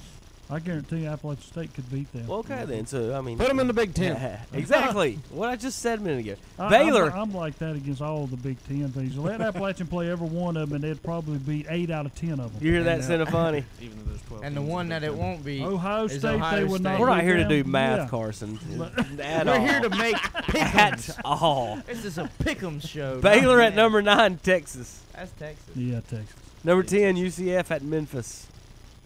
UCF. They are yeah. rolling. They're way. Maybe if it was Memphis of a couple years ago. How about this? All right, hot take. This is a quick yes or no. If UCF wins out again this year, should they be in the playoff? Yes. No. In the playoff. Yes, undefeated, yes. No. Unless, I'll give you this, there's 4 other undefeated Power 5 teams. That's my only. I can give you that. That's my I only. can give you that. Do not put a second or third place team. If you can't Alabama. make your conference championship, you do not belong in a national I agree. championship. I agree. How about this? Got a question for you guys. Yes or no? Here's Hunter's question backwards, though. Number 22, Texas. Who's got a better quarterback? Number 22, Texas A&M or the Dallas Cowboys? Dallas Cowboys. The Dallas Cowboys. Who've got a better. That We have quarterback a pro at Texas A&M quarterback. They got a is No, you sorry. don't. quarterback. No, you don't. You do not have Come a pro on. quarterback He in is Dallas. sorry. Let me tell you something. Have you seen the quarterback at Texas A&M? No, I have not. So that was a terrible question. That Is that what it was? He's My got bad. He got a noodle whip of an arm. Okay? Noodle whip. Noodle whip of an whip. arm. Hashtag and noodle whip. And he has to beat you with his feet. He has to be. Jimbo is out here probably actively Well, they're at recruiting South somebody Kakalaki. else. Who you got? You got the Jimbo's Cox? out here You got the pulling- Gamecocks? No, I think no. I know that sounds bad, but I think It's gonna be hot. No, maybe not. It might be is- cool. No, it's but always in I Columbia. think- It's hot. I think Yeah, it's always that- hot in Columbia. I think South Carolina still isn't back to what they used to be. They're not gonna I be. don't think they'll really ever get back to Who you got, Carson? head ball coach days. Any team not named Carolina. Okay. Aggies for Carson. Terry. It's in Columbia, Terry. Aggies in Columbia. Nah, Aggies will win that. Aggie Yeah, pride. too big. Aggie pride for Terry. Let's see any other ones around here going Terry's down the trying list. to be part of their 12th man. Does anyone have a? All right, here we go. How about Missouri at number 1, Alabama? Forget that. Alabama. Alabama. I'm not even gonna say. Number 6, West Virginia at Iowa State. There's your upset. I'm Iowa taking State Iowa wins. State. Number 6 I'm gonna goes say- I'll down stick with West Virginia. There's 2 of them going down. in the Cyclone. Terry picking against every. Terry, just because you're picking against every undefeated team, don't mean they're gonna lose. All I know is State's going to be in, like, we keep moving up this poll. Last week, Hunter told us we was 14th out of 13 teams. You know, this week we're 11th out of 10 teams. So, I mean. What? By process There you of go. elimination, you know. Did no one else? Terry 11 out of 10. Out of team 10. Is that what he just said? Well, I mean, I was just Well, making, I mean, I was just making sure I heard Hey, what I heard. as No. Kevin said, we're not here to do math. We Yeah. are not here to do math. That is Hunter not says what we're here to however do. many Not teams even are quick math? unbeaten, we're the last one. I'm just saying, Terry. You will have trouble against teams that actually have winning records. We're You're gonna right. We talk play when you- Clemson next week, and we will Clemson? knock them off. Well, if Clemson plays like how they did against Syracuse, yes. But then you guys also have Syracuse after Clemson. We beat them on the We'll road. see about that. We will see about All that. right, guys. Let's see. I got number 16, Miami in Virginia. Ooh, Miami. Yeah, Miami. That's the U. I think that game will be close, but yeah, Miami. What? I think it'll be close. Miami Virginia wins. does that once a year. They're in a game they have no business being in. It won't be today. All right. This is non-ranked teams, but I'm going to give y'all this one as a bonus question. This is worth 3 points. Okay. A team that got beat by Old Dominion, got beat by Charlotte, Virginia Tech, at a team who got beat by East Carolina, North Carolina. Yes. And Virginia Tech And Steve wins. DeGree is going to come Virginia get Tech. tickets. Maybe, Steve, you need to get up here and get your tickets. Who you guys got? Wait, who's North? Who's North? Virginia Tech and North Carolina. It's at Chapel Hill. Virginia Tech. Virginia Tech, Carolina. I'm just messing with Carolina you. just has so many problems. Number 15, Wisconsin at Michigan. Number 12, Michigan. It's at Michigan. I'm taking Michigan. I'm gonna go Wisconsin. I'm going to have to stay with Michigan. All right. Next up on the board, number 19, Colorado at USC. Uh-oh. Uh-oh. Colorado. Did somebody spill something in there? Colorado. I think USC is still building after Sam Darnold going to the NFL. I think they still have a little bit of a problem at the quarterback position. It's at He's USC, young. though. I know it's at USC. That's a tough place But I to picked against play. Colorado last week and got screwed. So I kind of got to redeem myself by choosing them this week. That's Colorado kind of how did this play game at works. home last week. They're Yeah. not playing at home this week. That's what I worry about. They were scary last week. Should have went down. How long does it take to pick Colorado at USC? Colorado. I mean, not Colorado, but USC. Ah, he said it. He said it. No. There you go. That's All right. exactly the way I'm going. So Terry's undefeated Wolfpack will be going for the national championship next week. You're right. Really? Seriously? Right? I mean, for all intents and purposes, if they they're going to make it, if they're going to be That's the have a only legitimate way they one, make Well, think about it. If They they, gotta weren't, win. if they weren't in the which one is this? There At Is it- Clemson. No, I know that, but is it the Atlantic or the Coastal? Which one? They're are in they the go- Atlantic they're- with Clemson, yeah, I was Boston gonna say, College, if they Syracuse, weren't Florida in We the State. play in the toughest ACC conference. Yeah, you do. If they weren't in the Atlantic, I would have said this would have been the ACC matchup, the championship matchup, but they're in the same division. So Yes, whoever wins this game will probably be in the ACC championship Yeah. game. yes, So this is the game to get into the game to get into the game. So how many points does Clemson win by? but that's next week. What? I'm just asking y'all real quick, just off the top of your heads. Well, we got to take a break. 10. The state wins by 3. I think Clemson wins by less than 10. All right, we got to go. We'll be right back. KDC Broadcast. Country Countdown USA. I'm Lon Helton, inviting you to join me as I count down the week's top 30 with my co-host Cole Swindell, who just played a show right here in Nashville with his buddy Luke Bryan. In Luke fashion, he shuts down Broadway, and I don't remember how many thousand people just to be out there and for him to say, hey, man, you want to come sing one? That's Cole Swindell this week on Country Countdown USA. Country Countdown USA, Wednesday afternoons at 1 o'clock on Carolina Country, 92.3 FM, 1590 AM, WCSL, online at kdcbroadcasting.com. They've got them all. At Renato Auto Mall in Shelby, they've got Fords, Chevrolets, Buicks, Toyotas, Nissans, Hondas, Kias, GMC trucks, and more. What are we talking about? We're talking about the huge used car selection at Renato Auto Mall. Before you buy, come see Renato Auto Mall in Shelby. And they are now your SUV headquarters. Over 50 to choose from, new and used, all makes, all models, and 10 to choose from, priced at under $10,000 at Renato Auto Mall. 4423 East Dixon Boulevard in Shelby. Online at RenatoAutomall.com. The moment. Is in the air, and here we go. You can hear replays of it tonight or tomorrow morning. Bengals to the right at the 15. You can relive it in your mind over and over. When he a stiff arm there. The moment can last a lifetime. Far sideline, he's into pit territory. But the moment really only happens once. 25-20 takes it to the house. Live in the moment right here on the Tar Heel Sports Network. Powered by Learfield. Isolated and alone? That's how millions of Americans feel while experiencing a mental health crisis. Need to talk? Our providers love to listen. Call us now at 1-888-235-HOPE. That's 1-888-235-4673. Partners, improving lives and strengthening communities in North Carolina. 1-888-235-HOPE. 235-4673. It's tailgate time. Before you head to the big game, head to Hillbilly's Barbecue and Steaks for your tailgate party pack.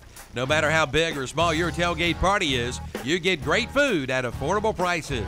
From barbecue to chicken to steaks and more. For a complete list of party packs, visit the website at hillbilliesbbqsteaks.com. Hillbilly's Barbecue and Steaks, 930 East Garrison Boulevard in Gastonia and 720 McCadville Road in Lowell. Feeding our area since 1989.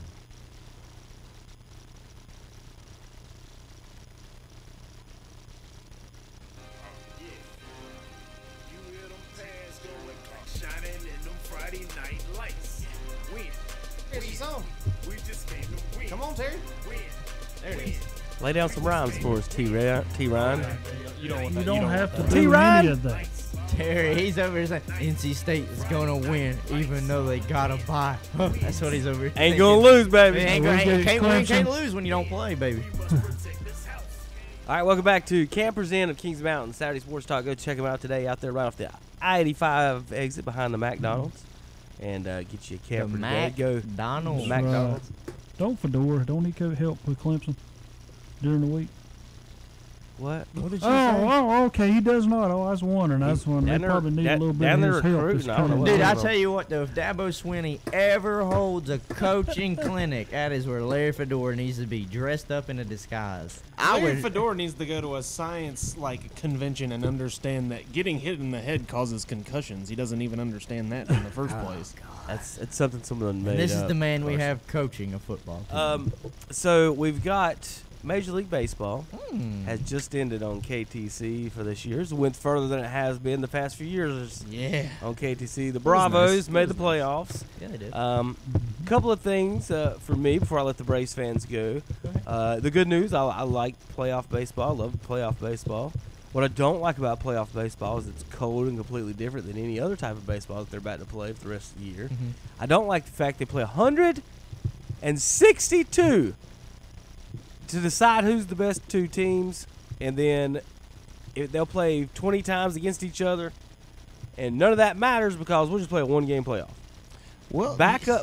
If they could they would be such. I think they'd get more fans, and it would make more sense if you could. The playoffs are such better and more exciting and mean more things than watching Kansas City lose 40 games in the last 2 months of the season, or 60 games the last 2 months of the season, God, something that's like a that. shot. That's a lot of games. Sorry, Terry. I didn't see any Orioles fans in that room, so you're the one that got that one. You're right. What I'm saying is, What is the you way trying to say? We was no good? No, you're just a waste of time other than the owner making money is what I was trying to Terry, say. you had the American League hit king, I'm Whit gonna be- Merrifield. What I'm saying is they need to cut the. I don't know if they need to cut it dramatically back to like 120 or something, but 140 would be good to give them a Yeah. couple extra 2 weeks, so the playoffs can be more than a one-game wild card. Make the wild card 3 or 5, Seven. and then the other rounds need I'd to be like 7. the wild card to be, if you're gonna, because Wait a minute. Do y'all most feel of these are cheated in a shortened. 5-game series? No, I wanted to. That if- it should have been a 7. Do y'all not think it should have been 7? Y'all's round as a Braves fan. I think the 5-game series is fine, Yeah. but if I you're don't gonna like do it. that, then make the 2-2-1. wild card. If you're doing that, make the wild card best of 3. If you're gonna go 3, and then the next one is 5, and then the World Series is 7, that's fine with me. But the 1-game thing that's just stupid. I don't like the one game at all. That's crazy. But I do like the expanded the playoffs. You getting more teams in there somehow. Even if you kind of do a bye situation anyway, they can expand to 6 or 7 playoff teams and they'll do something that way to give a team a bye. If they want a only one problem- game, if they want to sit into one game, just have it a bracket and forget the series. Just have it as a bracket. Just line them all up. And the AL and the NL, top 10 teams, both sides. I mean, looking at it this bracket. way, would the Braves have rather played one game in this series than what you did? I mean, You had a better chance of one game apparently if you lose 3-1. because we only won one. So I don't know. I Me don't and think. you'd have faced Kershaw. I He just would think have it's been so your weird, starter. and it's not like they made decisions because of common sense. SENSE, they did it because of common sense. CENTS. It's the owners making 162. We all know that's just ridiculous. Think about that. That's how they pay all them For every contracts. football game you play, the baseball players play 10 games. Well- There's only 7 games in a week.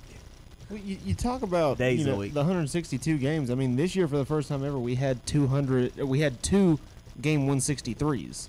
And think about it, how many times? I mean, I feel like the game 163s. I mean, maybe over the past 10 years, we've had it 5 times. It's been a lot. I mean, yeah. Think So I of- mean, yeah, you can talk about how long the season is, and how one game wild card playoff is all this stuff. But I mean, if you come to the end of a 162 game season and you are tied with another team, play it out. Here's my point of not. Chicago- Here's why I would. Here's the point of not playing it out, Carson. It's not like in football we play once or twice. Yankees and Red Sox have played 20 times. They've already played it out. They tie. Go head to head. Go ahead. No, I don't even think they should play. If you whatever, yeah, the head-to-head matchup. Yeah, that's what I'm saying. Just look in at that head-to-head situation because matchups. they're in National League now. Carson's point is the 163 game's exciting and it's fun, but I think if you had a 120 game season, that 163 game would still come into effect in 121. So no matter how many they come, I don't mind that. Maybe the one game playoff okay to get in, other if you don't want to play the tiebreaker. But I think if they expanded it, my problem is making the wild card one game where you've technically made the playoffs, but you really hadn't. All you did was technically tie for a spot. Is really how they play that out, right? With the one game. And I just think what I was kind of getting at is that back it up to 140 maybe.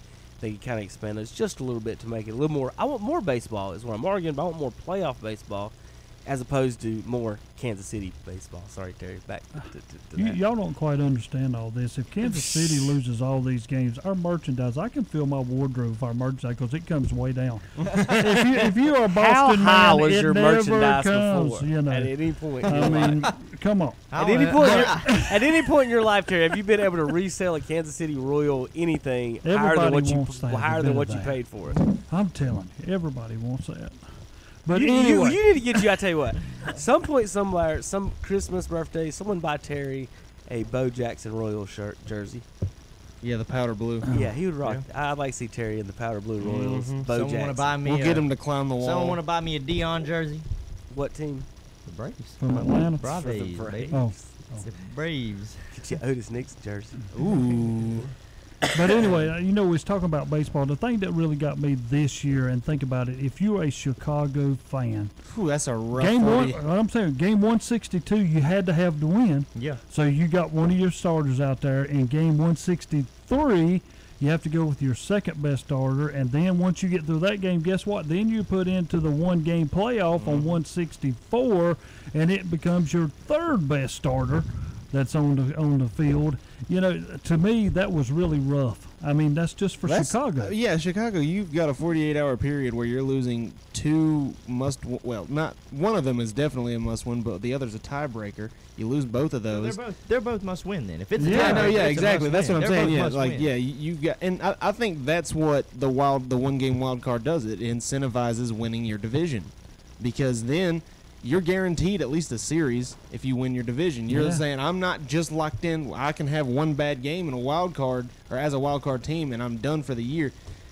I need to go out and use 162 games to win my division, or maybe 163. I mean, you saw that's game 163. That's two teams that took two very different paths with the Brewers and the Cubs. The Brewers are probably the hottest, maybe the best team in baseball right now.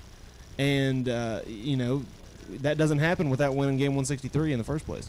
Y'all don't look now, but we got a special guest coming down the hall. Out. They call him Mr. Tar Heel or is he a turkey today? Are you a Tar Heel or turkey, Steve? Have a seat right here in this. I know I got this nice bar stool for you to hop in there, but that orange mic right there, dude. Steve DeGree's going to join us here Saturday morning sports talk. Ready to go to Chapel Hill, I think, this evening. Yeah, that's you, Steve. You'll put those headsets on and pull that mic close to you there, that big orange mic here in front of you, and say hello. Steve, I got you package right here. Steve's going to go to a little parking lot party, get fed before he goes. They're going to treat him like he's somebody special over there. Steve, you excited to go see the Tar Heels and Hokies tonight? It's always a good pleasure to go see the Tar Heels. Who? The Tar Heels. Terry don't know what that means. He only sees red. Yeah, I know. Me and Terry, I consider us pretty good friends. Oh yeah. Even though we do got one team to come, I like Coach Sane over West Lincoln, and I've been knowing him a long time. So that's one bum me and Terry got. But other than that, there's a lot difference between red and blue. Well, Steve, I got my top 10 up here on the board. And Terry says anybody but the Huskies don't want to come to play the Rebels this year up there on that top 10. Y'all that behind top us, row. Steve. If you didn't notice, the Lions are in that top 10 back there behind West Lincoln, and he said something about y'all don't want to put them on the schedule. I just to let you know what's going on. Well, we used to play them in the conference. I was in the conference when we played. Well, Terry, I don't want to say nothing about that. That was a long time ago. Most of the time, I think we was perfect in that conference. You were. You were perfect. That you show me in that conference. Never. I'm pretty sure. A lot of times we had to run the clock, but that's. But it ain't like how you start. We didn't have running clock then, did we? We had to actually run the ball. And if you can't catch Norris Hopper, I don't know how that clock's supposed to stop, can you? It's like a passing play. Man, it's unreal. He'll get to the line, he'll look around, he'll check it. And that means he's going to keep it. So, defense better be work. He's going to outrun everybody out there. Yeah, you guys, it's kind of like Barry Sanders at quarterback, kind of wasn't it, where you just hope who's going to get a hand on him first of all, and then hope three or other people are around him to try to wrap him up and everything. And he was tough to get a hand on, wasn't he? He's about like Houdini. It was. I mean, it's unreal. It's unreal the thing Norris could do. But it'd be nice to have him on HD and YouTube right now for people to see. We talk about that all the time. Like, a lot of kids in this area didn't get recruited. Baseball, basketball, and all across the area. With the evolution of the internet and stuff, a lot of these kids are getting seen. Appalachian State, I remember when I was playing, they didn't recruit this area in baseball. I don't know what they did in football and everything, but I know they didn't in baseball. I played with Chris Mason. He ended up going to UNC Greensboro because App didn't recruit him, and he ended up winning the Conference Player of the Year, I think, first or second year while he was there. So it's kind of a thing that these guys don't get to see. Wouldn't it be crazy to have the Norris and the Ralph Roberts and some of these 90s players on the YouTube highlights and getting to see them play? It's something that and those guys were real dedicated to what they do. A lot of kids these days, a lot of them, Terry, hope they don't get mad, that they want the end results. A lot of them don't want to put the hard work in. And if you're going to be successful in anything you do in life, you got to put the work in. A lot of them, be like out to practice. They don't want to come to practice, but on Friday night they want to suit up. Somebody give me the ball too, and go get a ball, get mad if they don't carry it. But back then, Norris, they guys, they came to play. They practiced the way they played. Yeah. Ralph, I remember, I went seeing Ralph play. My God, he could play too. Man, that's just the way and it both of goes. them could play. The really good baseball and football players both well. Ralph was going to be play quarterback, and then Kent Bowen transferred in, and Kent went to LR, Lenore Ryan, to play quarterback. So Ralph ended up going over to receiver then, and it was kind of like a Chaz Surratt type thing. Hey, go play receiver, go play everywhere you want. Just find a spot for you guys to play. But those guys kind of, I was growing up in my teenage years, kind of then a little bit younger. Going to the games, we did all the games and radio and stuff, and that's what kind of inspired me to. I always wanted to be, hey, what if we could see these guys? And everybody, why it'd be cool if we could see these games and YouTube and everything. The technology's come on the past few years, and we've got to do it. We enjoy everything. Thanks for helping out and what you do and helping Jeff and Brent and everything out over the games and giving them info that they might not other need. Carson and Hunter, you guys are the announcers and stuff. If nobody tells you anything or someone how to pronounce someone's name, Hunter was having a good one last night. You ever heard of Usry? Usry, yeah. Usry. It's if you haven't been around or Hunter, Cleveland County fans don't get mad at him. He's from Bandy's. He's not from Cleveland County, so he came and did his game. We had to send him a couple of texts and let him know if nobody's in the press box or helping you out. Sometimes you don't know. No, you don't know. Guys like Steve help out a ton with things like that. Well, absolutely. Steve, I want to ask you one question. I know that you've been around Coach Lloyd for a long time, and last night you picked up win number 100. How do you feel about that as far as him as a coach?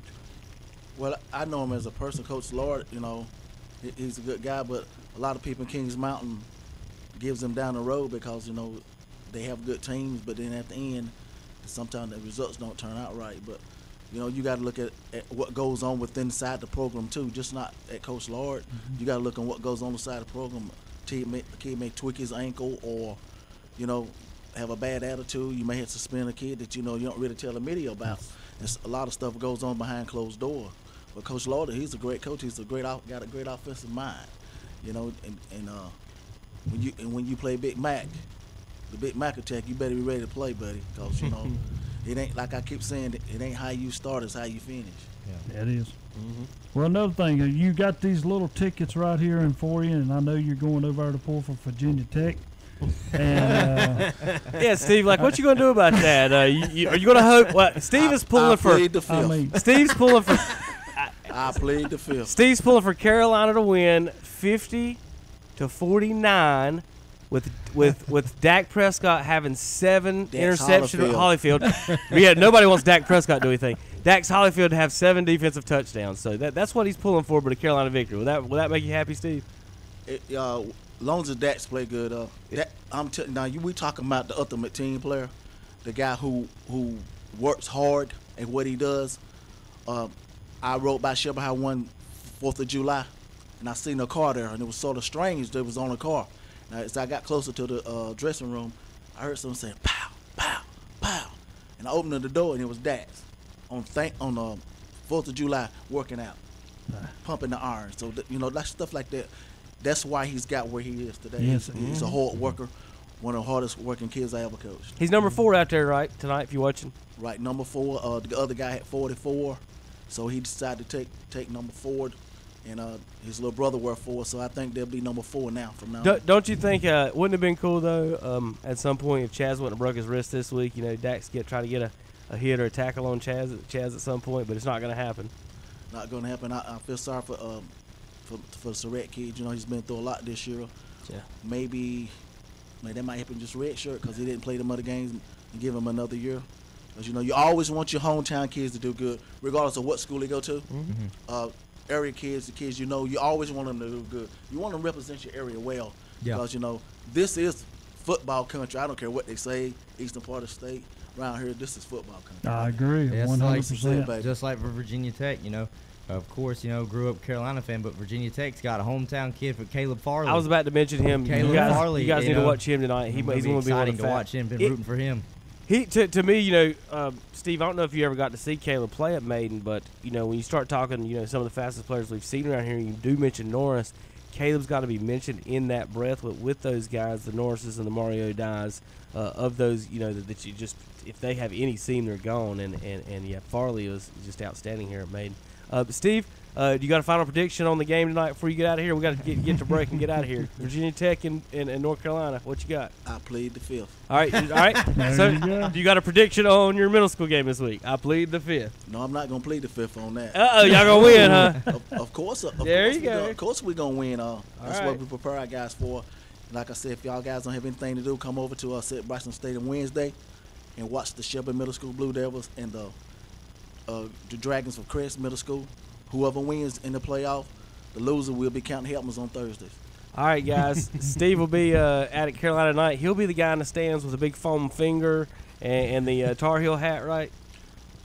You gonna have the big one, foam finger, Steve? Is that you? I'm probably gonna wear Shelby High stuff tonight. Oh, okay. He'll be the guy in the Shelby stuff on TV. You guys will see it. I bet there'll be more than just you wearing a Shelby shirt today with Dax in the house. What do you think? I mean, it's it give you goose pimples, man. I mean, it really do. I mean, even though the kid might know you there, just to know that you know this kid. You know what I'm saying? Mm-hmm. Yeah. Yes, sir. Yeah. Yes, sir. No, sir. All the time. Carry yourself in the right, respectable way. That's enough right there just to give you goose pimples. Yeah. All right, guys. Well, thanks, Steve Grieve, for coming on in. You have a good day out in Chapel Hill. Y'all be careful going to and fro. And we'll see you Friday night at Shelby Golden Lions, right? Yes, sir. We got homecoming with we got East Gaston. Yep. Homecoming. All right. So I'll be there. I haven't missed but 3 Shelby games since 1985, home or away. Hey, Steve might score a touchdown this week. All right, we'll talk to you guys. If we win Wednesday, I probably will score a touchdown. Steve will jump in the pile. He's going to start the dog pile out there. No, one more thing about the pile. I played back in 1974 for Shelby High School. We did the dog pile. I mean the pile on. I got on the bottom of the pile one time. I ain't never got on the bottom of the Steve Degree, guys, here is Shelby High School Golden Lions. He's going to see Virginia Tech, North Carolina today. Thanks, you guys. We're going to take a break. We'll be right back on KTC Broadcast. It's time now for the news. A new radio show is taking the nation by storm. It's called This is the 60s, with the best music from the best decade. And, well, thank you. Who are you? Well, I'm J.J. Wilson, and I'm the host of This is the 60s. This is the 60s, with the best music from the best decade. News headlines, pop culture corner, and more. But I was going to say all that. Get out of my news booth. Certainly. This is the 60s, Friday mornings from 10 a.m. till 12 noon on the Balls, WOHS, AM and FM in Shelby, WLON in Lincoln. They've got them all. At Renato Auto Mall in Shelby, they've got Fords, Chevrolets, Buicks, Toyotas, Nissans, Hondas, Kias, GMC trucks, and more. What are we talking about? We're talking about the huge used car selection at Renato Auto Mall. Before you buy, come see Renato Auto Mall in Shelby. And they are now your SUV headquarters. Over 50 to choose from, new and used. All makes, all models, and 10 to choose from, priced at under $10,000. At Renato Auto Mall, 4423 East Dixon Boulevard in Shelby. Online at RenatoAutomall.com.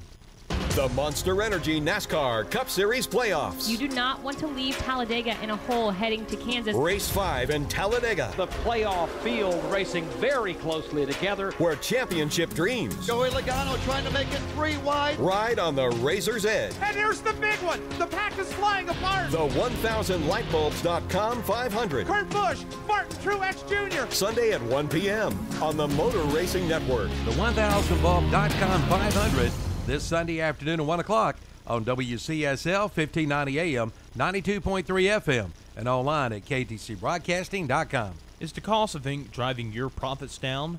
Then listen up. Discount Ink Jet and Toner is here to help. Discount Ink Jet and Toner specializes in refilling ink jet and toner cartridges. Cut your ink costs by as much as 50% or more. Discount Ink Jet and Toner, located on 410 East Franklin Boulevard in Gastonia. 100% satisfaction guaranteed. Isolated and alone? That's how millions of Americans feel while experiencing a mental health crisis. Need to talk? Our providers love to listen. Call us now at 1-888-235-HOPE. That's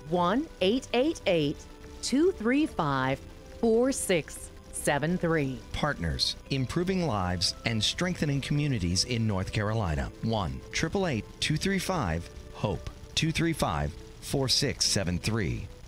Join us every Sunday at 11 a.m. for our Sunday morning worship services. On WCSL 1590 AM and 92.3 FM, it's the Sunday morning service of First Baptist Church in Cherryville. On WLON 1050 AM and 107.5 FM, it's the Sunday service of the Covenant Bible Church in Lincolnton. And on WOHS 1390 AM and 101.5 FM, it's the Sunday service of the Calvary Baptist Church of Shelby. Join us each and every Sunday morning for our Sunday morning worship services on the Boss and Carolina Country.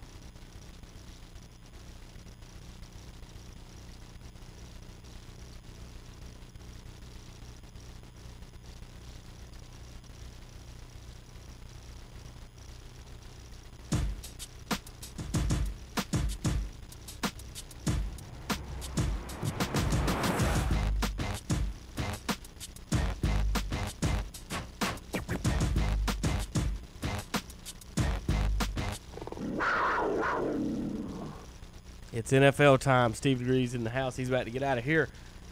Carson Dockery. Are the Panthers the best team in the NFC? No. He about fell off his seat on that one. No. Hunter Yancey. Cowboy fans? Hunter Yancey is a Redskin fan.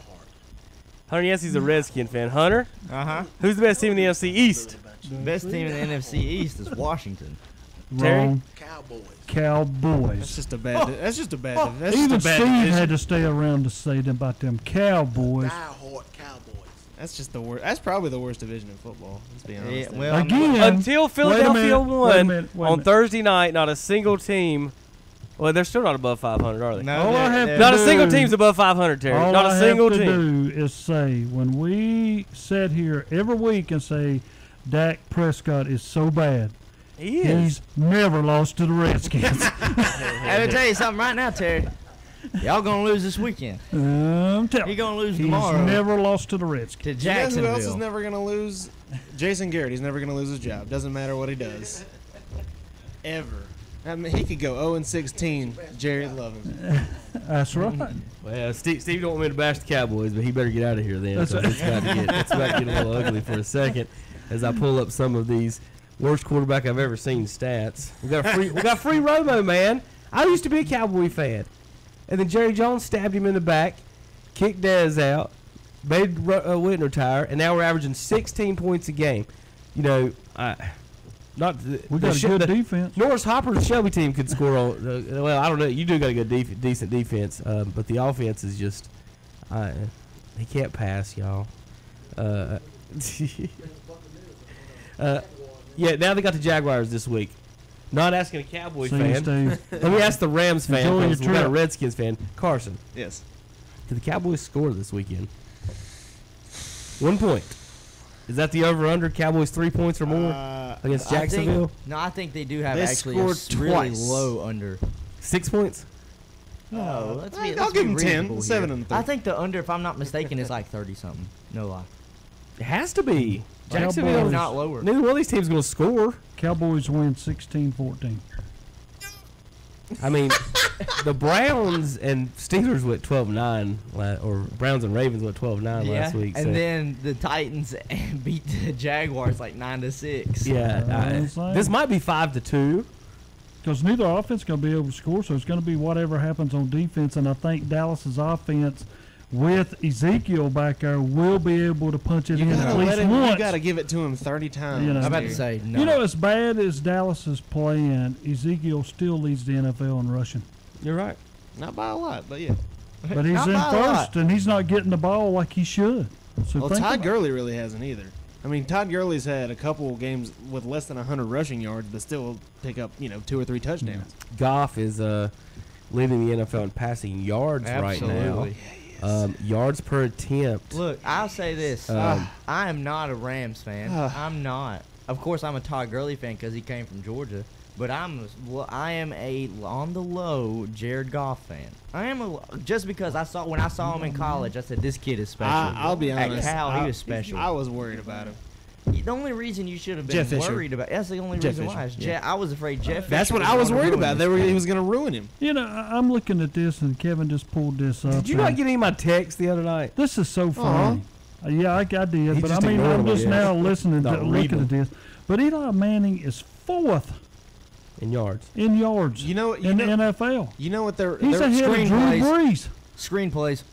But still, because he gives it to Saquon, and was Saquon saying- takes it 20 yards down the field. But we keep saying like he's terrible. He cannot play. He can Terry, not do anything. Terry, you know what the Giants' record is when he starts in the last 20 games? Oh yeah, it's 4-16. Yeah, there you go. That's bad.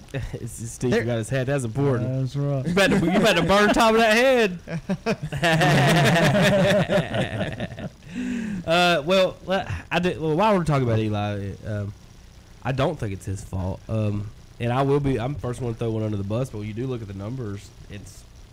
You want to talk about that, but it's. But I want to say this. Listen, he's not playing good. I'm not making the argument that he's playing good. What I'm saying is, there's 10 other quarterbacks in the league who are playing the same, or if not worse than he is, that nobody is saying they should be benched. That's exactly right. Let's talk about him then. And that's why I'm trying to find that text. I said, But I will say this: the only thing that I have a knock on Eli is for as many weapons as he has on the outside. Because Sterling Shepard can play. We know what Odell is, a head case, but he can play. Can't throw it down the That's field what I'm like saying. he used to. He can't go over the top. I think a lot of Same it like Dak. He can't go over the top. And you're also looking at Odell. To me, reminds me of Bryant.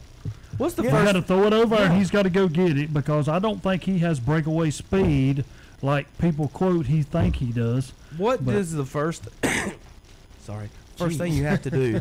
I've been like draining so bad. What's the first thing you have to do to throw it deep? You have to be able to block. Yeah, The Giants' offensive line, Eli's leading the league in pressures and sacks. They look like matadors out there. Even when Barkley gets the ball, he has to shake at least one or two people on every run. So I think I was kind of joking with Hunter last night. I was like, if they're going to stay with Eli, next year's draft they should go lineman, lineman, lineman, lineman, lineman. I mean, why not? They cut Eric Flowers earlier this week. Yeah. Eric Flowers was the number 9 pick a couple years ago. Right. You know who was the number 10 pick? Todd Gurley. And Eric Flowers is now with the Jacksonville Jaguars. Yeah, who's going to be maybe a third string tackle. Yeah. So I've compiled some stats the other day for Eli, Cam Newton, Dak, Flacco, Bortles, Trubisky, Dalton, and Brady. Now, are any of them in jeopardy of being benched this year? Go through them again. Eli, Cam, Dak, Flacco, Bortles, Trubisky, Dalton, Brady. Eli, that's the only one I I was keep gonna talking say, about. Do y'all got any of those other ones that may be benched? Eli. somewhere else? Okay, so remember the names I said. Eli Manning, the media says is awful. Cam Newton, you can't question him. Dak Prescott I mean, you is can. better than Tony You Romo. can, but You can. Joe Flacco is Fluco. Bortles stinks. Trubisky stinks. Dalton stinks. And Brady's God. So now, after I mention those, let me read these stats for you.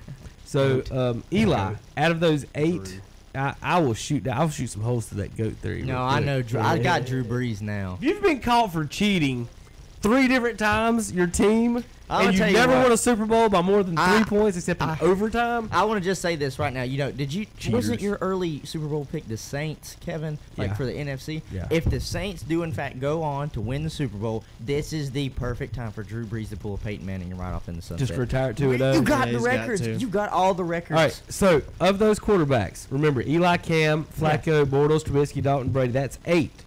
Eli, second of those 8 in completion percentage.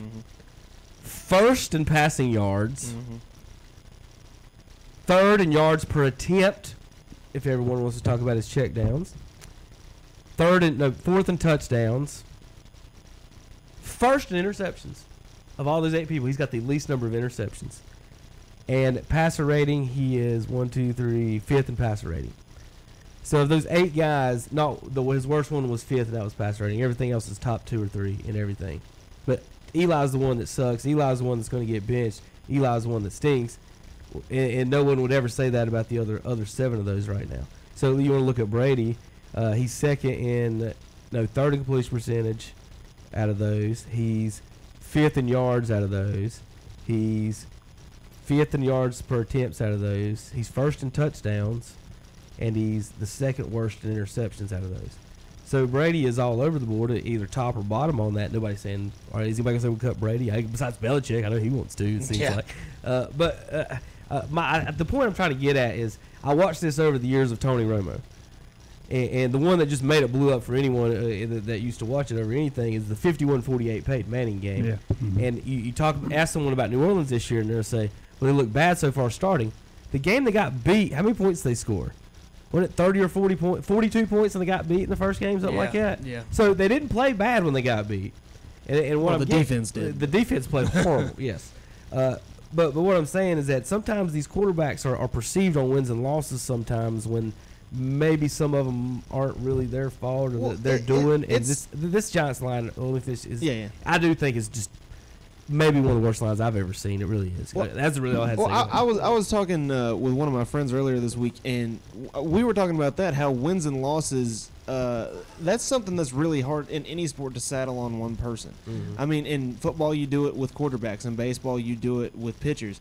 A win-loss record to both of those, I mean, yeah, it's something that a lot of people like to point to, but you're one person out of a team, and you're the one that gets you are the one that is the winner or the loser. Right. And it doesn't really make. Yeah, I mean, quarterbacks have the biggest amount of influence over one game in any sport, like one position player in any sport, I think.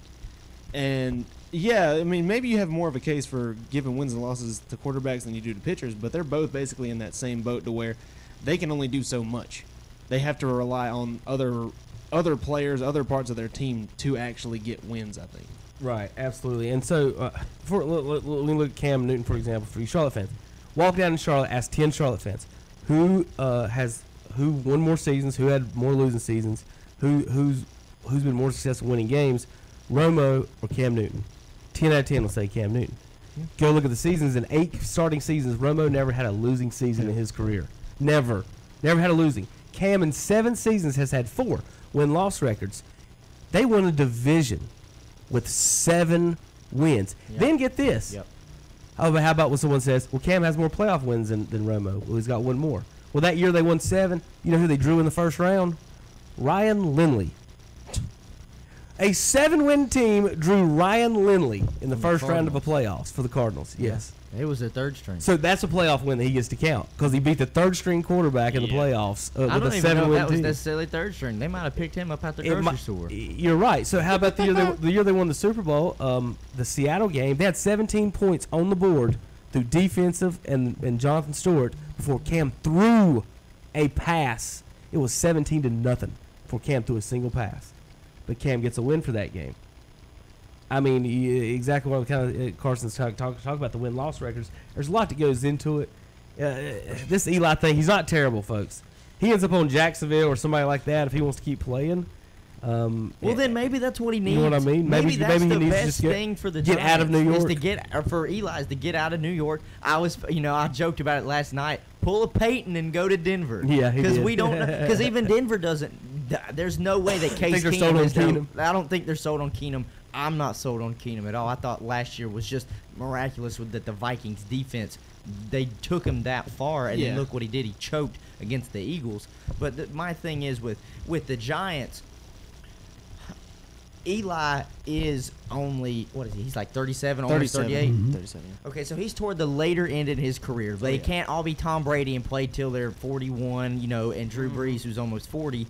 So it's about time, if you're not necessarily just going to replace him next year, to just go ahead and have somebody lined up so he can kind of mentor them. This would be a good draft to do it. They've got Stidham coming out of Auburn. A lot of people are talking about the Herbert kid coming out of Oregon. He's like 6'5", is big, So New quarterbacks come out every year. For them, people to panic over. Well, they'll never. What are they going to do a quarterback? Well, they pick one next year. That's what I'm saying. Like they didn't pick one this year. So what? Saquon, it looks like he is the real deal. So they may have hit something there. Yeah. You can get a quarterback next year, but the only reason I'm saying this is because when age hits, it hits fast. That's the truth in this sport. And he's 37. And the Giants fans and the fan base and the New York media are just going to eat him alive. Tired. They're just tired. They're tired and they want to win. And I'm not going. I watched the Eagles-Giants game and I was kind of like, wow, is this the Eli Manning that we are so used to seeing now? Maybe it'd be the best for the Giants and Eli if they just went separate ways. I think so, and they tried to start over. McAdoo messed up ending the streak the way he did, like that. Yeah, I think that he didn't show it. I mean, Eli got emotional. He did, talking about it. But I think that psychologically maybe got in his mind where he's thinking, dude, can I really do this still? All right, guys, we're in overtime right now. We're going to hang on just for a few minutes, do our final picks on the NFL. We want to make some points. Last year, the top rushing offenses, the top 12 rushing offenses all made the playoffs, and the top 12 defenses made the playoffs. So, yes or no? We're going to go around the room one team at a time so we can do this as quick as possible, okay? So, I'm going to name this team. You guys tell me if they're going to make the playoffs or not. We're going to do the top 12 rushing teams, whether you think they're going to hold on and make the playoffs. Number 1, Carson, Carolina Panthers. Number 1 offense. Now, remember when everybody starts talking about Cam for MVP, the defense is 12th right now, and they got the number 1 rushing offense. And the passing is like 25th.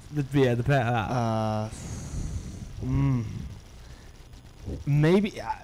Yeah, I think they will. They'll sneak in a wild card just because Atlanta is not nearly as good as we thought they were, and New Orleans is going to win the division. It's a lot more than yes or no. I got 12 of these due, Carson. Hunter, yes. Cleveland, yes or no? The playoffs, they're number 2 in rushing in the NFL. No. Denver, number 3, Terry. No. San Francisco, number 4, Carson. No. Dallas, number 5, Hunter. No. Jets, number 6, Terry. No. So we got 5 basically out of 6 no's so far, or maybe 6 out of 6 no's in the top 6 teams. Rams at 7, Carson. Yeah. Seahawks at 8. No. Bears at 9, Terry. Yes. Houston Texans at 10. Yeah. Kansas City at 11. Yes. Chargers at 12. Yes. All right.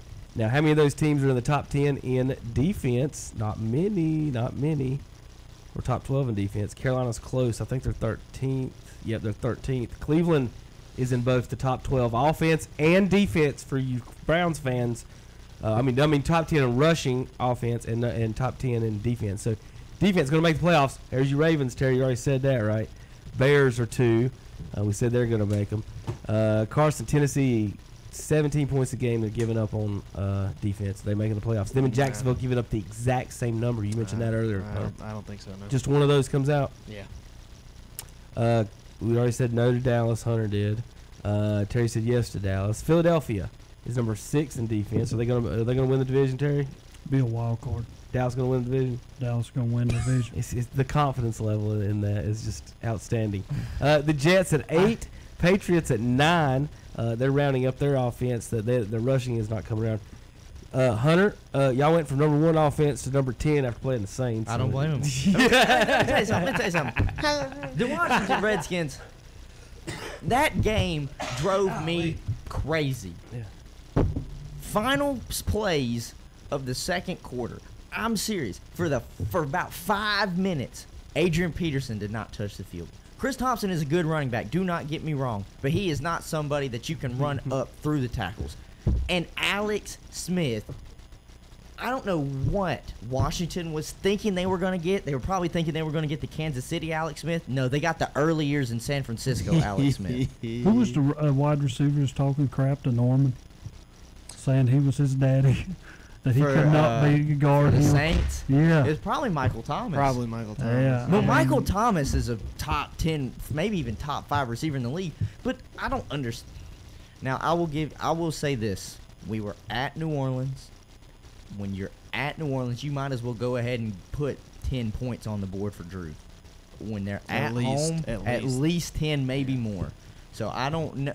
But what I saw out of the offense with Alex Smith, and I will be 100% honest and clear, I wanted to keep and re-sign Kirk Cousins. I did. People were saying Alex Smith is a better Kirk Cousins. No, Kirk Cousins is a better Alex Smith because he's not scared to throw it more than 5 to 10 yards down the field. This is the reason that I'm telling you that Dallas will beat them again. If you're going to throw short, Dallas is going to be able to guard. Dallas gets beat if you throw deep. Yeah. And it's not deep. like we don't have deep threats. Jameson Crowder can go deep. We've got deep threats. Mm-hmm. We just don't have the quarterback now since we got rid of Kirk, who doesn't want to throw it over the top. Alex Smith, you had a great year in Kansas City. I'm glad you fooled everybody to get a bigger contract. Gosh, already Hunter just I was throwing him under the bus. No, and I've been saying. Weren't you excited about him at one point? What, Alex Smith? I was excited because I was hoping, just like the rest of us, we were getting the Kansas City Alex Smith from last year. Now it's clicked. We don't have Andy Reid, and we're still stuck with Jay Gruden, who, if we have a losing season again this year, I'm calling for off with his head. Fire everybody. Neither one of the quarterbacks that we talk about, Keenum or Cousins, have produced this year. Whoa! Change that. I'm gonna Terry. We got to change that because. You're going back to the Sports Center groupthink on that one. Minnesota's defense has been awful, actually. And Kirk Cousins is second in passing yards right now. He is, I think, fourth in completion. Hold on, Terry. Fourth in completion percentage, second in passing yards. Yards per attempts is down low. He's dinking and ducking. He's got 11 touchdowns, 2 interceptions right now, though. Kirk Cousins 105 rating. Cousins is actually living up to his contract to play. He's 7th in rating.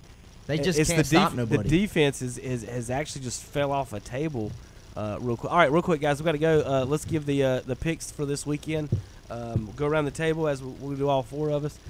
Tampa at Atlanta. Carson, start with you every time. Tampa. Atlanta. I got Tampa. They're going to scorch that defense on the AstroTurf, I believe. I could say it could go either way. It's going to be a shootout. It might be 45-45, folks. Yep. Get your popcorn ready for that game. Take the over. Steelers in Cincinnati, big game. Steelers are hanging on the thread every game, it seems like, here early on this season. I'm picking Cincinnati. I'm on to Cincinnati. I'm on Cincinnati. Bengals only game they've lost this year in Carolina on the road. A 4-interception performance from Andy Dalton for them to lose that game. So Steelers defense isn't that good. No, not at all. No. Chargers. We already know the answer to this one. They're going to lose in Cleveland, right, boys? No.